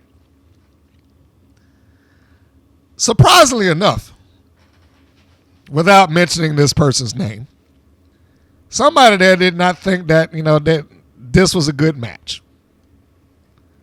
It's like, they didn't think the chemistry was in it and, whatnot. I honestly did not feel that way. I thought the match was fine. Now, is it the best match that either person has had? Probably not. But, I mean, in a company that has people that don't have nearly the experience, in a company where you have some people who have been allowed to blatantly botch up on camera, in a company that's had people who almost can't string two words together in a promo unless it's written out for them. No, I didn't think this was that bad. I honestly didn't. I didn't think that this had any blatantly visible holes in it to where it's like, because if it did, I would point it out. I would apologize to both parties because I like them, relatively speaking, both. But no, I didn't get the impression that neither one of these, individuals did anything bad or something wrong. In fact, when we were talking about the lockup, look at what they did. Here's a lot, and it came off like two people trying to get an advantage. And then there's a stalemate. Because why? We got Del Rey, who's been established as, just out of the Battle Royal, one of the biggest and the baddest that he got. But then we got Holidead, who's also established herself that she's stronger than the average bear. She's hoisted up chainsaw. She's shown some effort and some feats of strength in there. So it's believable that they would get up there, they could lock up, they can go back and forth with each other, but neither one of them would get that advantage. Right? So it did come off, or at least it felt like they tried to keep this as close to the ground as they could. That's maybe the best way that I could phrase it. because neither one, did anything that was crazy for them to do. Not that I can recall. And let me look at my notes, because sometimes I'll say something and I'll think about, oh yeah, they did die through the match. But no, I don't recall them doing anything that was seemingly uncharacteristic for them. A lot of what started off at the beginning was not necessarily the literal test of strength, but it was kind of like test of strength moments.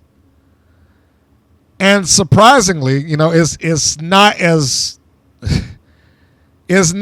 bad in the we got two big bricks facing each other as it could have been. The example being, like, I didn't think that the last call / Tonga Twins matches were good, but that was also like a brick fighting a brick. You want to go into some other variation of that, it would be like the Road Warriors versus Powers of Pain, or the Warrior versus Hercules. Like, those matches are good in concept of, ooh, who's stronger, but you don't want to see them too many times because there's only so much they could do. Here, I didn't get that impression because they were able to do other stuff. Like, you get the old shove off, and then there's the shoulder block, and then that sends the other one back into the ropes, and then they come off with the shoulder block, and then that sends the other one back into the ropes. And then it turns into them grab your arm, turn that into a neck breaker. So there was some other match stuff and some other fluidity that took place there.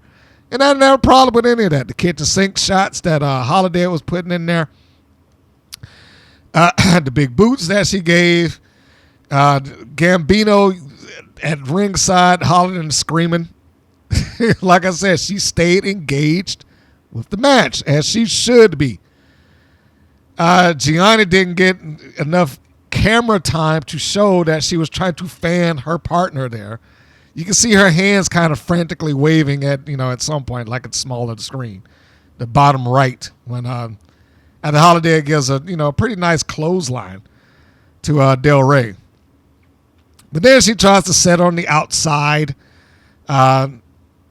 potentially to beat her up, on the while on the floor. Now, I've seen Holiday give better forearm shots than that, but that's usually contingent about on her delivering those shots across the back rather than the chest. And you can see her doing something that Holiday would do. She's giving the warning to not her opponent, but her opponent's friends. You stay back. You don't come over here. And once she was distracted enough and she missed, then it allowed for Del Rey to gain the advantage and start choking her out on the apron, and then they did the little CD cover thing. I will repeat about the CD cover. I really wish that it was only one team that did it, opposed to the Fab Four doing it. And I think Top Tier started doing some variation of it at some point. And I really don't like whoever these interns are on the front row. I'm not, boy, they don't look like they're just engaged in this at all. They look like they're just like, yeah, this is great. So they don't help. Some of them look like they are overacting the part. But, far be it for me to start talking about the fan base that goes to WoW or the alleged fan base that attends WoW. Del Rey does a drive-by on Holidead while she's on outside. Drive-by being that she lines her up and hits her with like a knee lift while Holidead's draped over the apron. Both Rhythm and Gianni are taunting her. Holidead takes a swipe at him. We get an electric chair spot by Del Rey, who drops Holidead face first across the turnbuckles on the other side. I really did not see any problems, in my opinion, in this match. I mean, again, is it the best one that they've had individually? Probably not. But it's not like it was. It's not like it was Crystal Waters in there. All due respect to Crystal Waters. Because she had a moment where she was just like botching, every week. So it's not like that was the case. So let's just get to the end of it. Holiday is distracted by the Brat Pack, who both of them get up on the apron at some point. She charges over, takes swipes at him. That provides enough of a distraction for Del Rey to get up, hoist her up on her shoulders, and prepare to do some big move. But Holiday fights out of it, shoots her into the ropes, and then she gets her up for a spine buster. Not her cleanest spine buster, but she was getting ready to, nail her in there, and it was still got the strength up, still hoisted her up pretty well. When that came down, then Gianni and Rhythm jump in and break up the fall. And Gianni, she had to stop herself from doing her little double axe handle on Holiday at one point, because if you go back and you look, when the spinebuster comes down, right, Rhythm gets in there and she nails Holiday with the double axe handle. Gianni's about to do the same thing, but Holiday rolls away, which makes Gianni stop herself like inches above hitting her own partner.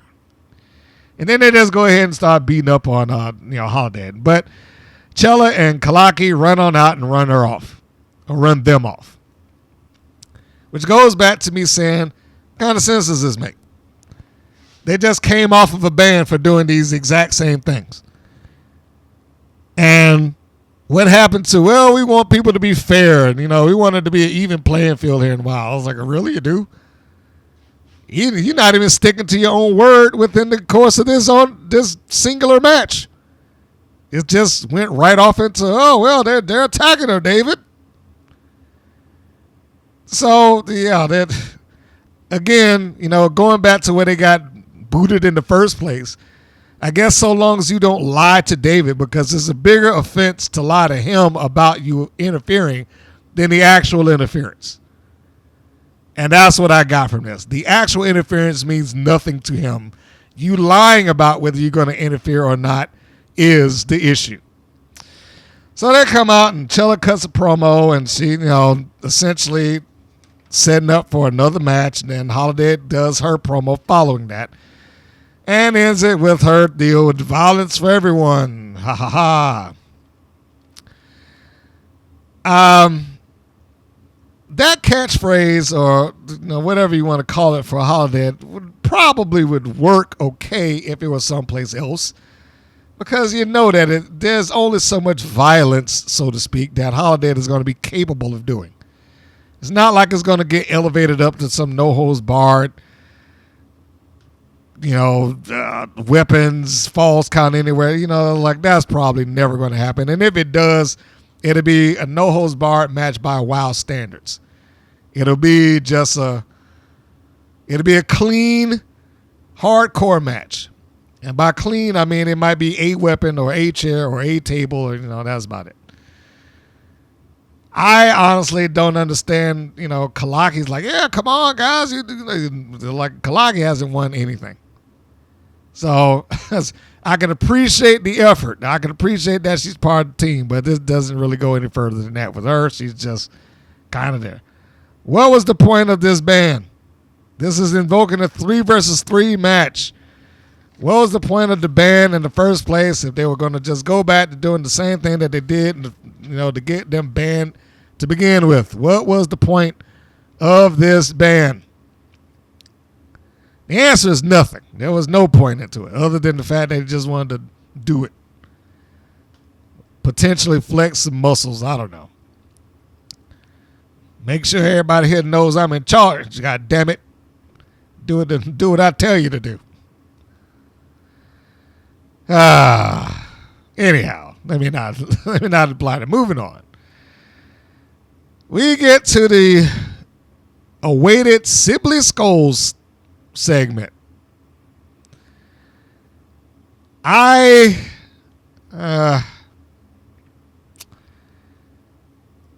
don't have an issue with Sibley, but man, it's another one of these segments that's like, this shows me why WoW is what WoW is. We start this segment off. I don't know what Sibley was looking at. Now, I didn't notice it at the beginning. I noticed it after they did the like awkward camera cut. But when you look at this, she's like looking up above someone. I don't know. Look at her eyes. It's like she's looking at is the teleprompter up high, or is the director sitting in a high chair? Like her eye line is not looking at the camera, so she's not addressing the audience. She's not addressing the audience, nor is she addressing someone in the scene with her, at least not yet. So I'm like, what is she looking at? She's talking, but she's talking above the eye line of what we as the viewer are and should be. So she starts recapping the match that took place earlier, and they show clips of the Dojo defenders getting beaten and Top Tier holding the belts up here, and then suddenly it just cuts to Xena Phoenix, and then Xena Phoenix shows up. I was like, okay, is this supposed to be random, or is this supposed to have actually been prepared and shot and ready to go? Because there's really no reason for them to have included the Xena Phoenix clip in the recap of the match. There, unless they knew up front, like, and my interview today is going to be Xena Phoenix or whatever. So, but it doesn't come off that way. It comes off like it was a random thing. She's talking about it, and then as she's standing in front of the door, which is like a stupid place to hold an interview segment, I guess the only thing that would work for Sibley is that she's standing on the opposite side where, no one can swing the door in her way. But Xena Phoenix comes out, and she's just standing in front of the door, and she's doing the interview. Not that she did a bad interview. She speaks very well, but this is about as generic an interview as I have ever heard. It is super generic. She comes out, she being Xena Phoenix, and she starts, well, we didn't win today. I had an amazing time. And I was like, she's talking about this like she just, came back from the amusement park or something. None of this sells the match or any issue. I was like, no one has an issue or a goal in mind. And if you don't have that, this is a waste. It's a wasted segment. It doesn't show off her personality. This is kind of bland. There's no issue from Phoenix to talk about. There's no, like I said, there's no goal in place for her to aim for. This is just this is the participation award speech. Well, we had an amazing time, and we, unfortunately we didn't win, but maybe next time. Why would you even get into saying stuff like that? I just wrote, this is loser talk. And that's what it felt like. It was loser talk. And then it transitions off of bland conversation and conversation that doesn't go anywhere. And I'm just going to go ahead and say it now. Sibley Scoles did not help this. Regardless to how good she speaks, regardless to how good she presents. And this can be applied to both of them because Xena Phoenix spoke very well and she presented herself very well. There's no substance behind anything that's being said here.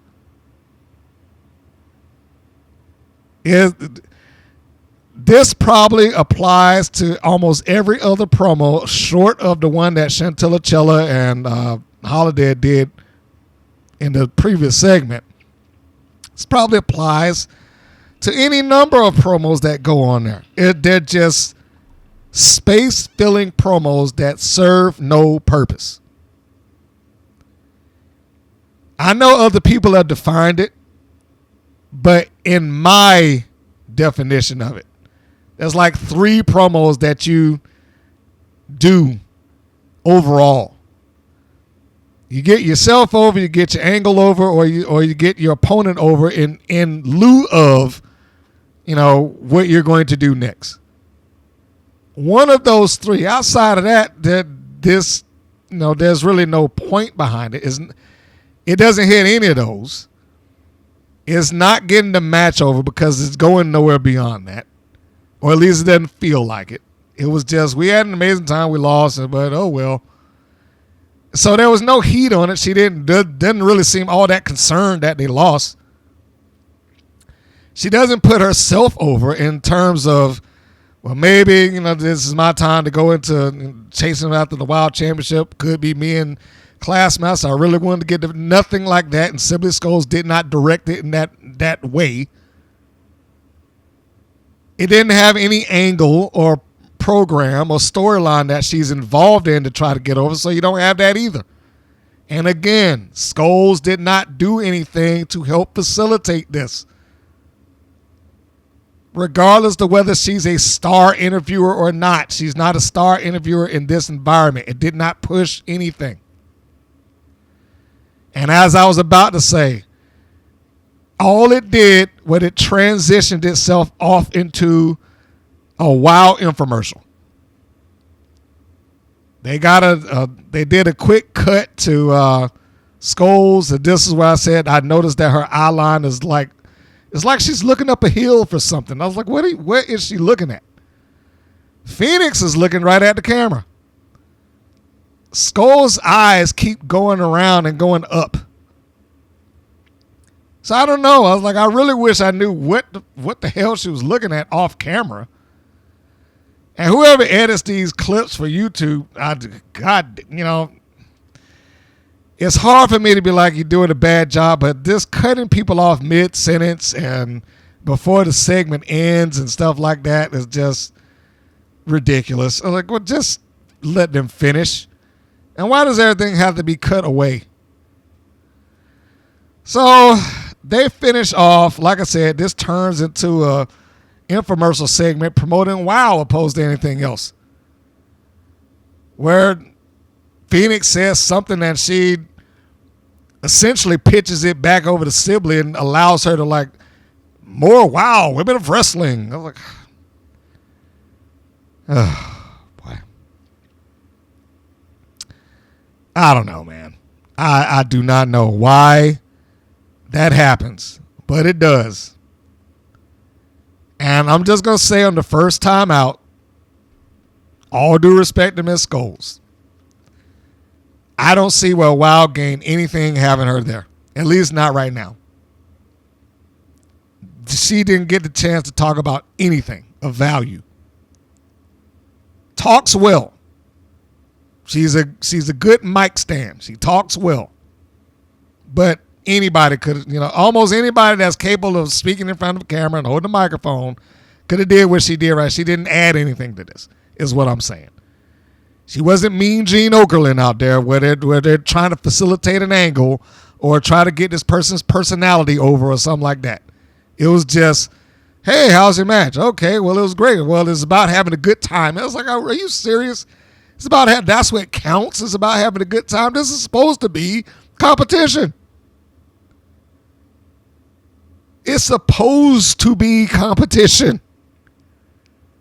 What are you talking about? Well, that's what it's about. It's about having a good time. This is not them trying to entertain themselves. This is supposed to be an environment where they're trying to succeed and get to the top. She shouldn't be happy that she came out on the losing end of the stick. There should have been more words said about that. And why were they talking to her in the first place? They should have talked to the person that lost. They should have been talking to the Dojo defenders, specifically Kara Kai. Maybe you would have gotten some more engaging talk out of that for her having to justify why they lost. But then again, WoW probably would have had them do the same damn thing. And that's assuming that this was shot in order to begin with, because it's very likely that, well, we don't know what we're going to do, so let's just have them say some stuff and We think this might happen. Maybe you'll go here. You might challenge for the title. You might not. I don't know. It's hard to tell with WoW. They're in a time loop on a lot of occasions. But the end of this, the overall narrative of this being is that the segment, however nicely it was performed, and it was done nicely in terms of that, this is a substanceless segment that the only purpose it served was becoming an infomercial for WoW. So coming out of that backstage segment, we get a promo for the upcoming dog food match. Like I said, this is a match that, to me, has no heat because it just is what it is. It's like it is a match produced. I mean, we all know that all of these are produced at the whim of Dave McClain. I'm just talking about on camera. There was no heat between the two other than you have babyface opponents that are like, oh, I'm jealous of this locker room, so we want to get even. That's not even, it's not even really babyface motivation. If they really wanted to get that over, they should have just had them, the animal instinct, be a couple of snots and put that in their face, like I said earlier, that, we got something that you don't. But anyhow, that's beside the point. The point is that there's a promo for the upcoming match, and I have no high expectation for whatever this dog food match will wind up being. I hate to say that, but I don't. I do not have any high expectations for that match whatsoever. Furthermore, I think that is absolutely wasted on that audience because it's not going to get any rise out of anybody. It's just a stipulation that's going to get wasted. So next segment following that is the main event. It's Penelope Pink with HollySwag and Lana Star. Why HollySwag has to come out there with her, I don't know. Just because. And they're taking on, or I should say Penelope Pink is taking on Ashley Blaze. So when I walked into this particular scenario, I was like, well, I don't know why this would be a main event anyway, because Blaze has no discernible win-loss record that should be bragged about or talked about, or even you should look at her as being a viable component or competitor, I should say. You don't get any of that with her. Does she look competent in the ring? Absolutely. She looks great in the ring. But let's just call a spade and call it for what it is. I don't think WoW knows how to use her. Since the moment she's walked out there, she has lost repeatedly. I don't care how close she came, she has lost repeatedly. So there's no reason.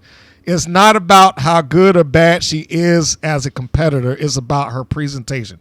Her presentation has not given anybody any idea that she is going to be close to winning a match in any way against the girls that she's been up in the ring against. She's lost all of them. She's lost to everybody that she's been lined up against, and this one wasn't going to be any different.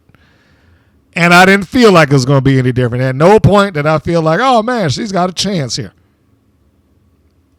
This was just a match and that needed a body in the ring. And that's what they got.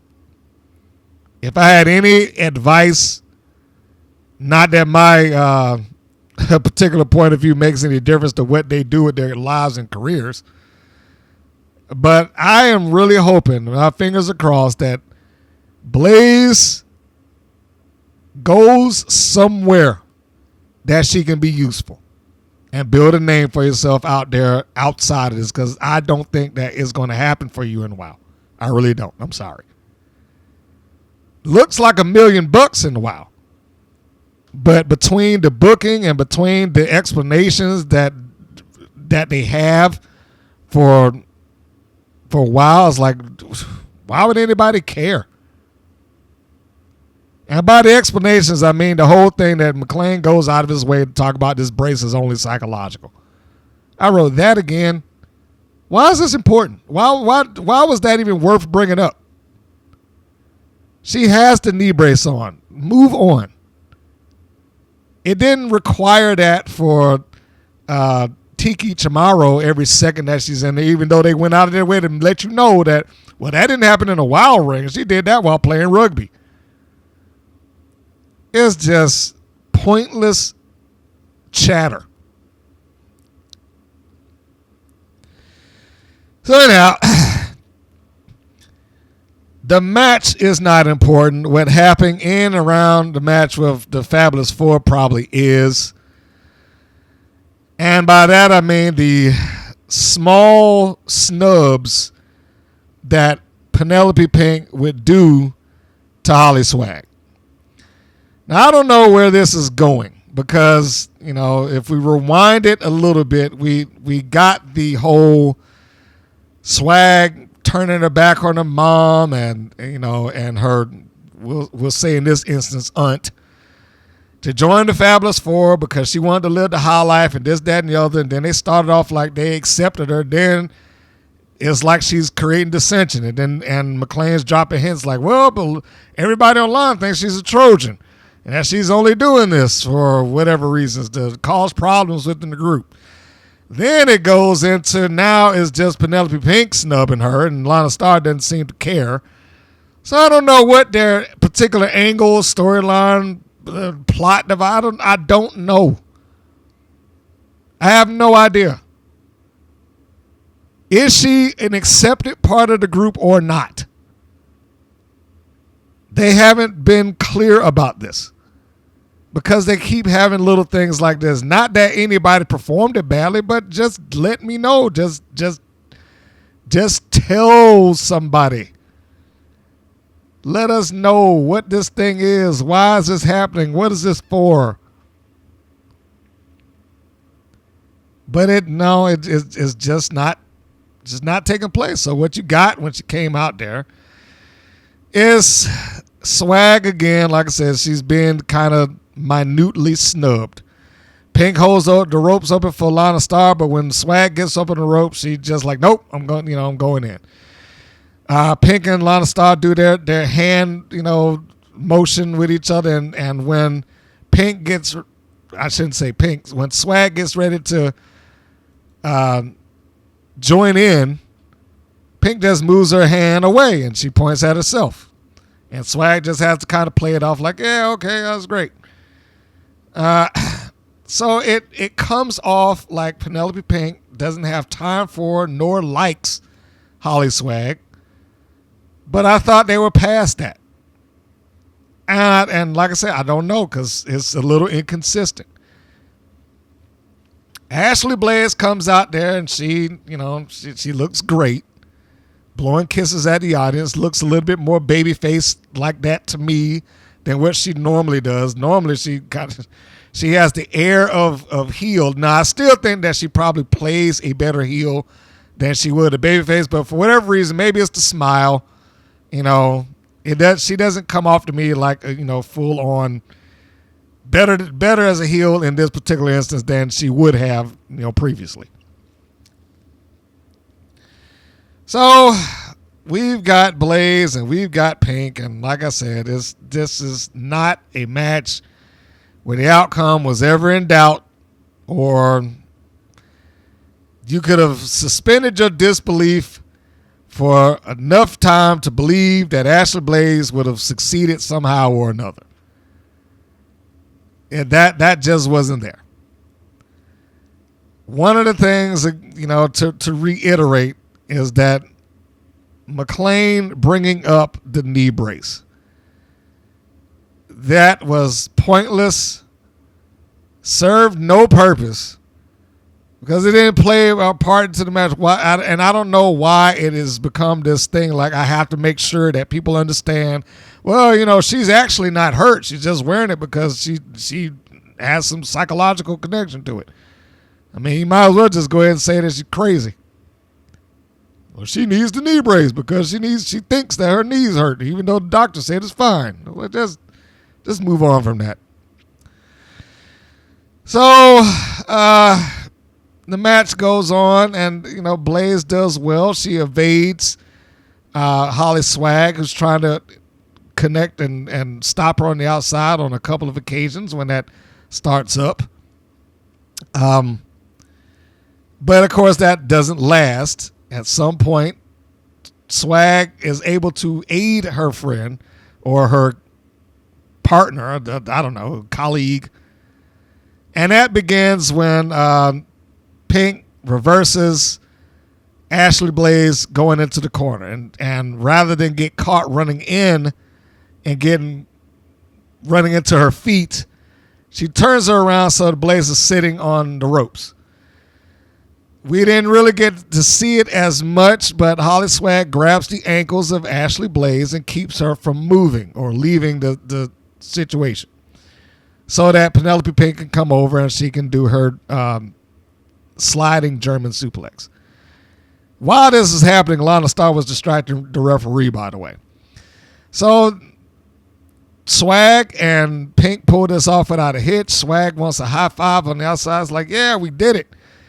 And then Pink just ignores her and gets back into the ring. She's like, yeah, all right. Well, and leaves Swag kind of standing there. She gives herself a self high five. A little DDP reference there.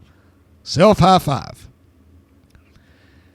Pink gets back into the ring. She starts taking over on Blaze. Blaze is still trying to fight back, but it's not enough. And just like I said before, I would prefer if we're going to pose on top of the baby face and let everybody see us. I would prefer if that took place with one person or one faction. Too many other people have started doing this.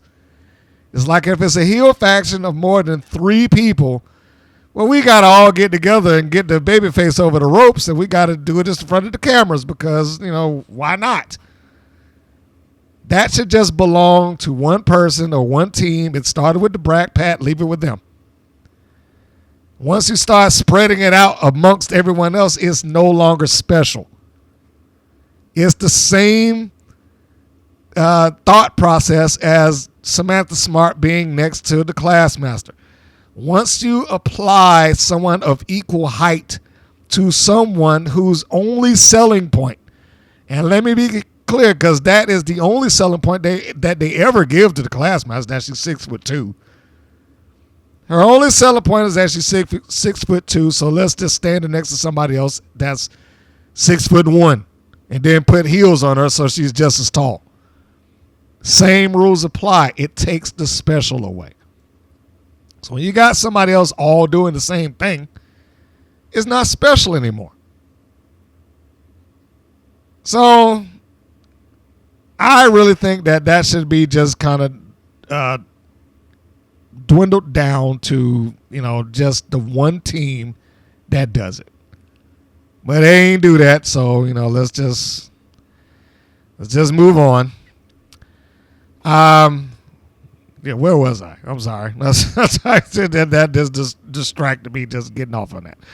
So when Pink gets off, she distracts the referee, and Swag and Star start beating up on Ashley Blaze and taunting her on the outside, which leaves Penelope Pink to come back over and give a backdrop. She does that great.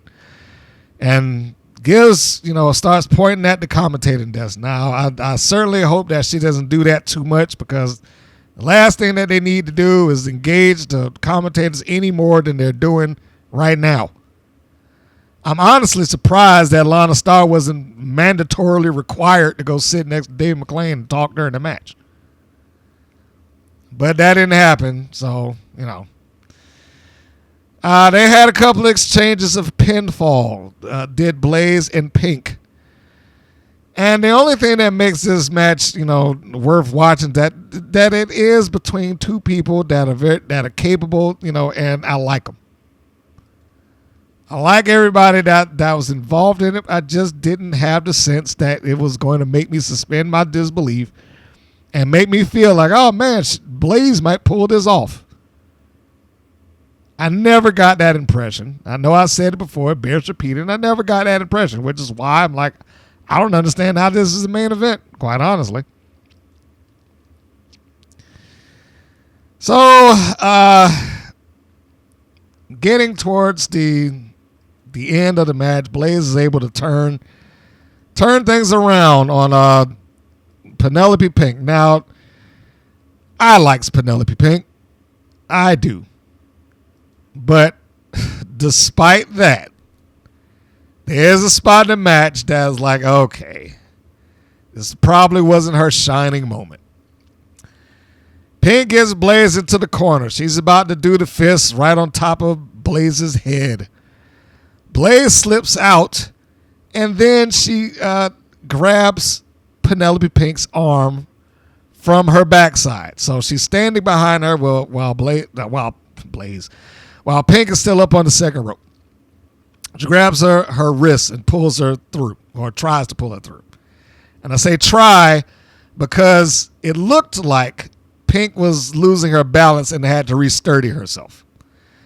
But because that happened, her head didn't go all the way through like it was meant to do, and she had to essentially just stick her head back down there. And it was about as blatant an act as you can get. I mean, there was no way to really hide that. She just had to reposition her head so she can get kicked in the face. And that's what happened. Stuck her head back down so that Blaze could do a kick through her legs and kick Pink and knock her down.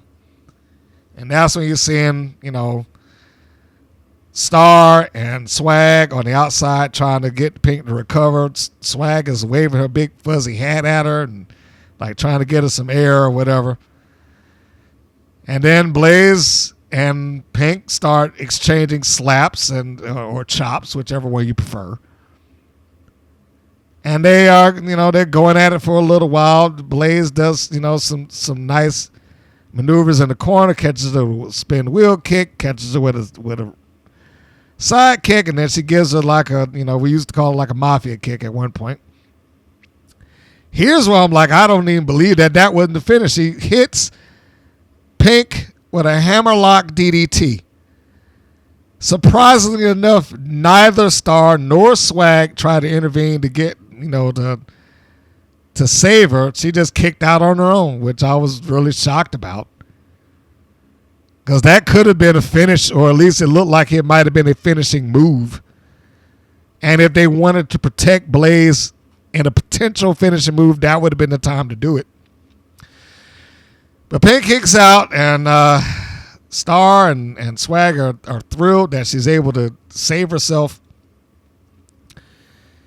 Blaze hoists Penelope Pink up on her shoulders. Lana Star gets up on the apron, and she pulls Pink's feet, which gets her down off of the shoulders. And here's where I'm like, I guess Blaze and Tormenta and a couple other people just cannot buy a goddamn win to save their life. So after Pink is pulled down off of Blaze's shoulders by Star, the referee is like, hey, what are you doing? And Lana starts yelling at the ref like, I'm only helping, and I didn't do anything wrong, yada, yada, yada. Pink shoves Blaze into the ropes. Blaze goes in, and she, somewhat in an awkward position, goes to the ropes. Like if no one was there, she wouldn't have gone toward the ropes this way. She'd have turned her back at some point to rebound off. But here she goes in there like face first and sees Swag, and Swag tries to grab her foot. Blaze is able to evade that, but then immediately starts yelling at Swag or talking to her, or like, hey, no, what are you doing? You're not going to get me, not this time. Then Pink comes up behind Blaze and rolls her up, or tries to roll her up, but Blaze is holding on to the ropes. Pink sees, not Pink, but Swag. Swag sees this. She gets up on the ropes, gives a forearm shot to Blaze, knocks her over, then Pink is able to roll her up. She looks like she's waiting patiently to be able to put her foot on the ropes as it's like kicking in place. And as soon as the referee starts counting, that's when Pink gets her foot up on the bottom rope. HollySwag holds her feet down so that she can, I guess, hold the leverage. 1, 2, 3.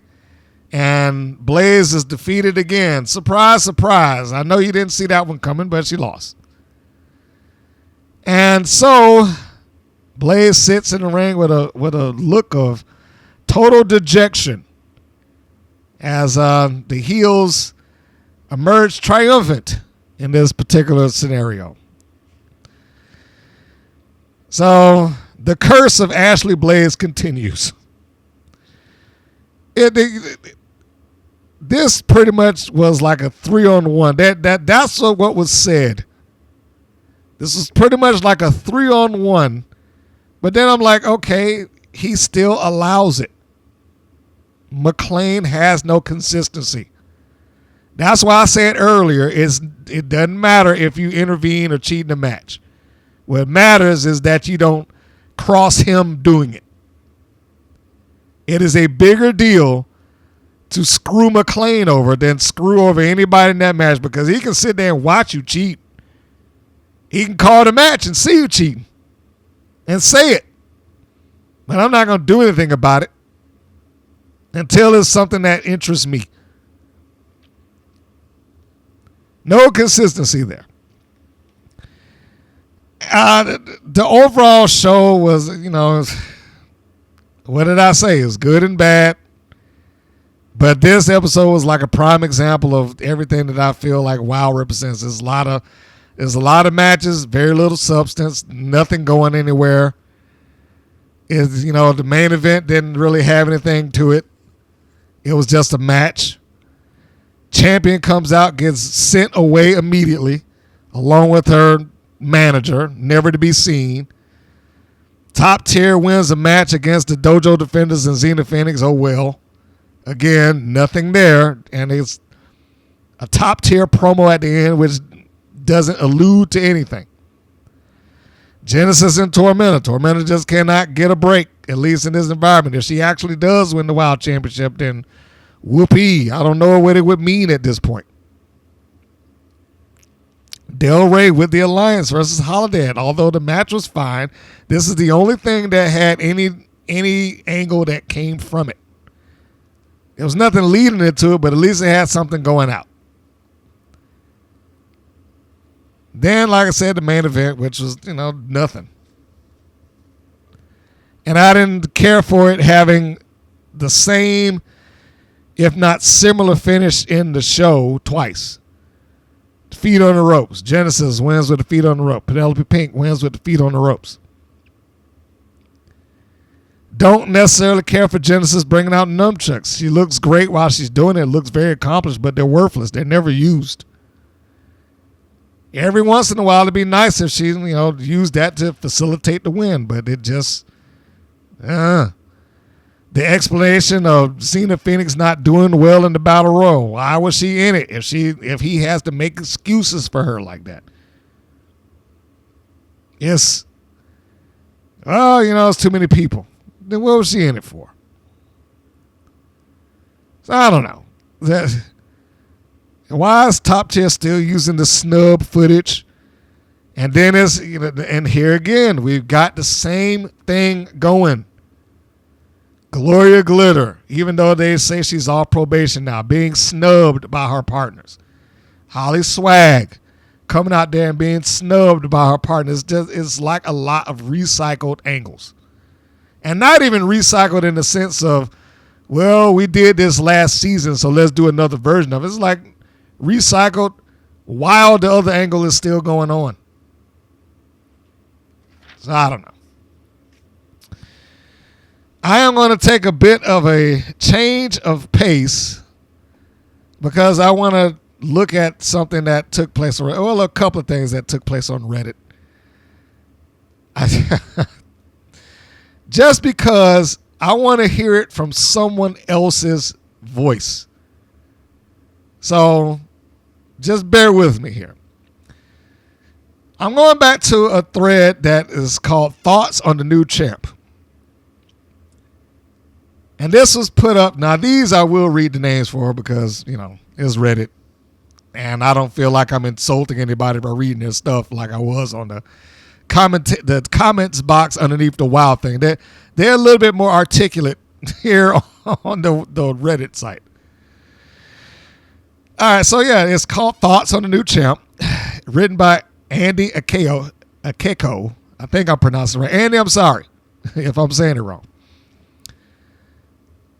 But Andy writes, she's got to be the least interesting gimmick in the promotion. She's a lousy interview, Lousy facial reactions both in and out of the ring. Moves slow in the ring. It's an odd choice to make your company's champion. Altruistic _wasabi _30 responded, seems more like a reward for her manager, the homegrown talent with a geographical connection to David. Although I was kind of glad it wasn't the runner-up, if only because the rumor going around which would have made it anticlimactic had she actually won. KC27150. I don't know how I feel. Honestly, I was hoping they put the belt on Tormenta.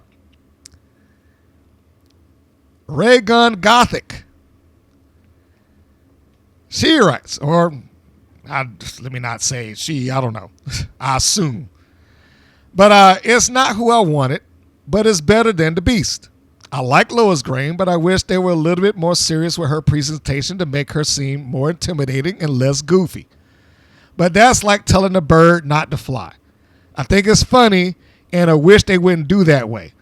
How the one thing they harp on with her is height, but Samantha is nearly the same height as her, so it makes Classmaster hype seem not as unique. I've never been one to get excited over Samantha's vignette. She's incredibly wooden when she speaks, in my opinion. So that is a drag. But I get the feeling that Classmaster might be a transitional champ. What with how they are saying it was a controversial ending? Hardly, but I love the hyperbole in WoW. That, again, hey, that's coming from somebody else, not me. Okay, so, but this is what I mean. I was like, it's not just me. These are the things that will eventually bleed itself out to other people if they start watching it enough. I can't read all of these because it's actually a lot. And I'm just going to suggest that you go and you look at it. But I want to read Wasabi 30's response to Ray Gunn. My wife and I are having the same height conversation. She doesn't watch, but saw them and asked if the tall manager didn't defeat the whole idea. It definitely does with her heels. Samantha was even taller than the Classmaster. Now that sounds like it's coming from somebody who does not even watch the show and looked at it as like, doesn't that defeat the purpose? Of course it does. No, I'm going to skip Ray Gunn because the response is like, I can't remember exactly, but I feel like G.I. Jane was up there in height too. Well, Jane was a lot shorter. So I don't think it applies to her. But Wasabi responded, I think she may have been billed at 6 feet, talking about Jane.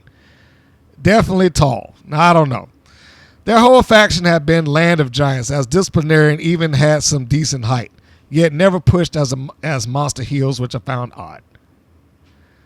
So I'm going to go down a little bit because I want to get something that is more relative to what's going on with the show and the things that I talked about. Where was the thing at? Let me move down. Oh, Doc Russell _ wrote, does David know that the Classmaster's first name is not the 6'2"?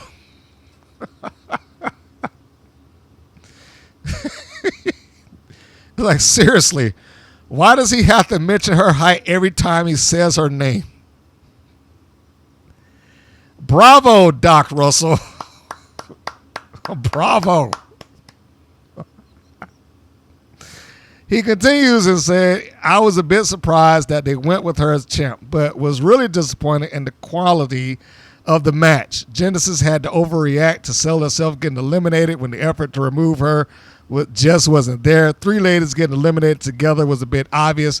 Just not good execution by many of the talent in the match. Everyone has their off night. Just seems like many had the same off night as at the same time. Wow. Yeah. Yeah, it is something. It is really something.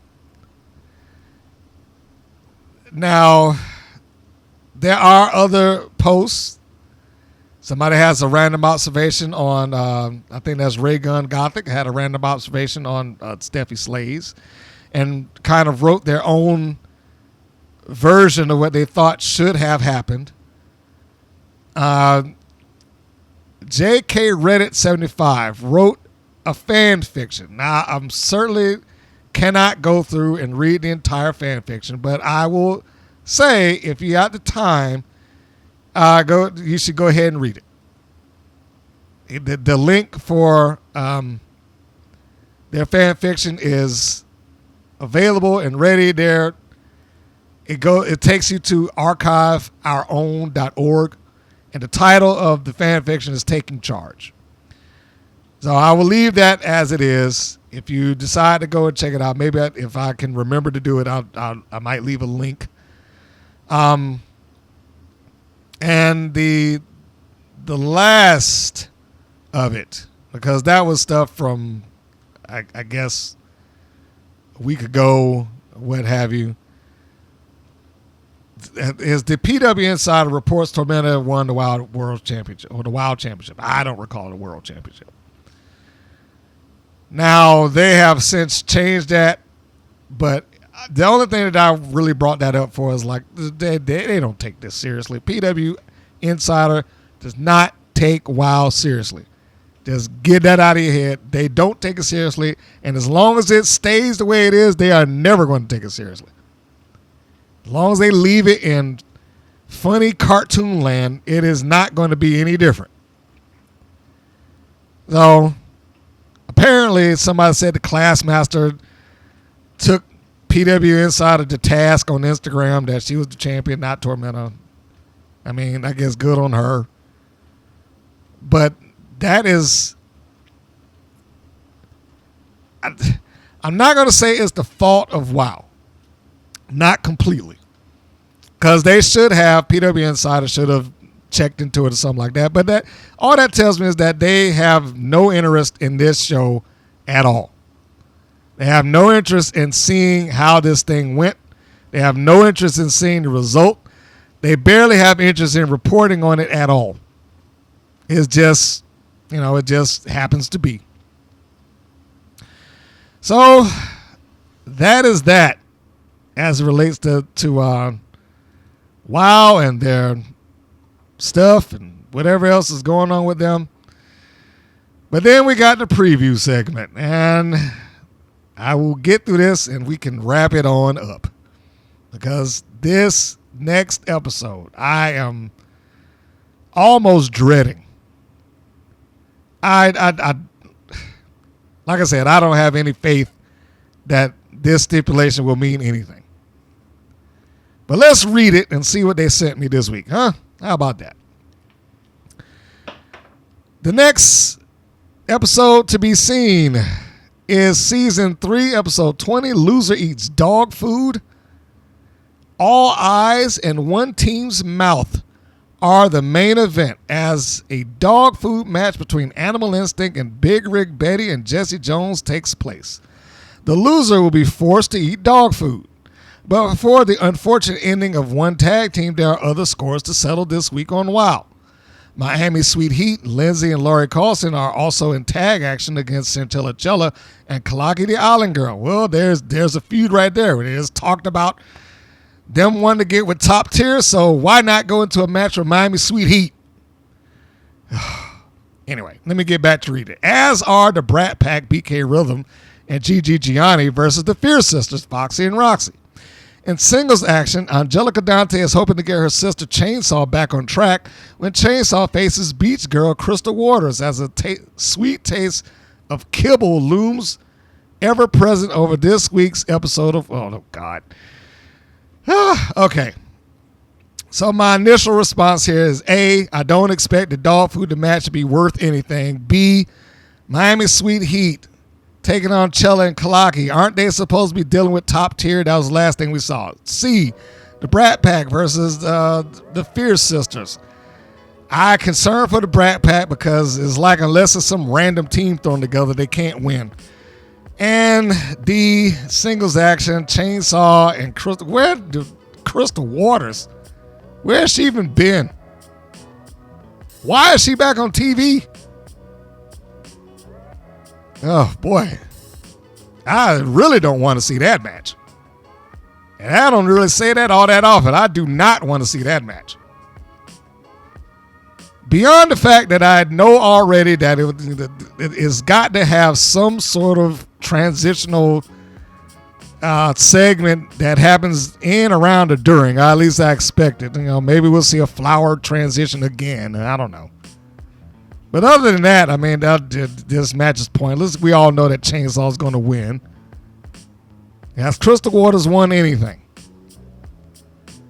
I'm just going to say the Fierce Sisters probably win. I know I don't give a lot of credibility to the Fierce Sisters as a unit. Foxy, I think, has some potential. Not Foxy, Roxy. Roxy, I think, has some potential there. But she probably needs to work that out elsewhere. That's usually the advice that I find myself wanting to give with anybody. They need to work that out elsewhere. And WoW is probably not going to happen, and her promos are... Well, it's hard for me to say that her promo is bad, because I was going to go with the Is You Out Your Mind promo, which was awful. But I also can't say that was awful because WoW chopped up her promo. They cut it down to just that line. Because they put the entire one up on their Instagram. So I was like, why did they cut it down to this? It just made her sound like an idiot. And what was the other one? Miami Sweet. Oh, yeah, Miami Sweet Heat's winning that. That is my instant answer to that. Miami Sweet Heat wins because, why not? But that's what it looks like it's going to be. That looks like the bulk of WoW going on in this next episode. And to finish this thing on up, WoW, much like they normally would do, at the Wrestling Guy store will be, what is this, on the 26th, which is tomorrow as I'm recording it. They are going to be, or I shouldn't say they, it's going to have a meet and greet at this store, apparently. I don't know why WoW insists that anytime they do some sort of public thing, interviews, meet and greets, seeing kids, hey, let me sign your autograph and this, that, and that, it's always the heels that do it. I don't know why. Like, they got one babyface there, but then they got Veronica Varun and they got Katarina Jinx and Goldie Collins. Why? Where are your babyfaces at? Yeah, I get that this is for a good cause, and I'm not knocking that. Good on them that they are doing this and they have a good cause that they're supporting. All the proceeds are going to the LA wildfire efforts, and this is funded by the Red Cross, or at least the money's going to the Red Cross. I just don't understand why every single time that they do something publicly is always the heels. Is always the heels. Where are your baby faces? Where are the people that can actually get on camera and speak positively about the company, about doing the right thing, about helping people out, and not betray their character? Because that's what it comes off like to me. It just comes off like, well, it doesn't matter. Whatever happens on screen does not matter, because all of this is just make-believe. And don't believe anything that you see with me on screen, because outside of that, I'm a nice person. Which makes it hard to get into. It makes it hard. But I'll leave it at that. I just gave them their free plug, so I'll move on from there to say that if you like what you're listening to, wherever it is that you happen to be listening to it at, whether that be your favorite podcast platform or whether that be on YouTube, you can like, share, and subscribe on YouTube. You can rank or leave a review wherever you happen to be if you downloaded it.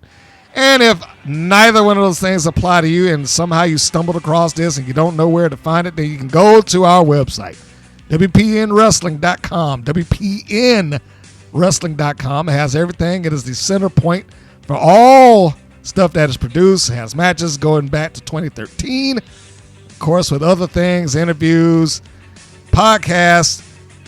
All podcasts drop there as well. And just stuff that, actually that I was sent, like shows and things like that. It's like, hey, can you put this on there? Sure. So, they just wanted some programming. I guess, there's some people that wanted me to flesh that out to like a streaming platform or not. I was like, yeah, I'm pulling the curtain back a little bit. Yes, I've been talked to about that. But I keep telling us, like, I am one person. I can't do all of that by myself. And I ain't got the money, so, don't expect the world. So there it is. That is what's going on. That is where you can find me and all products produced by the WPN. And on that note, now that I've pulled back the curtain, now that I've talked about the show, now that I've given the news, views, and updates way at the beginning of this thing, and we finished out on giving them a little plug for their taping or signings, I will end by saying that this is Mr. Green saying that this is Mr. Green saying so long, and we will see you on the next go-round. Take care, everybody. Thank you for listening to the WPN's Rights and Wrongs of Pro Wrestling. If you have questions or comments, please contact us via our Facebook or our YouTube channel at the Women's Pro Wrestling Network. If you're new to the WPN, feel free to subscribe to our channel and like our page. We appreciate your support. Thank you again for listening.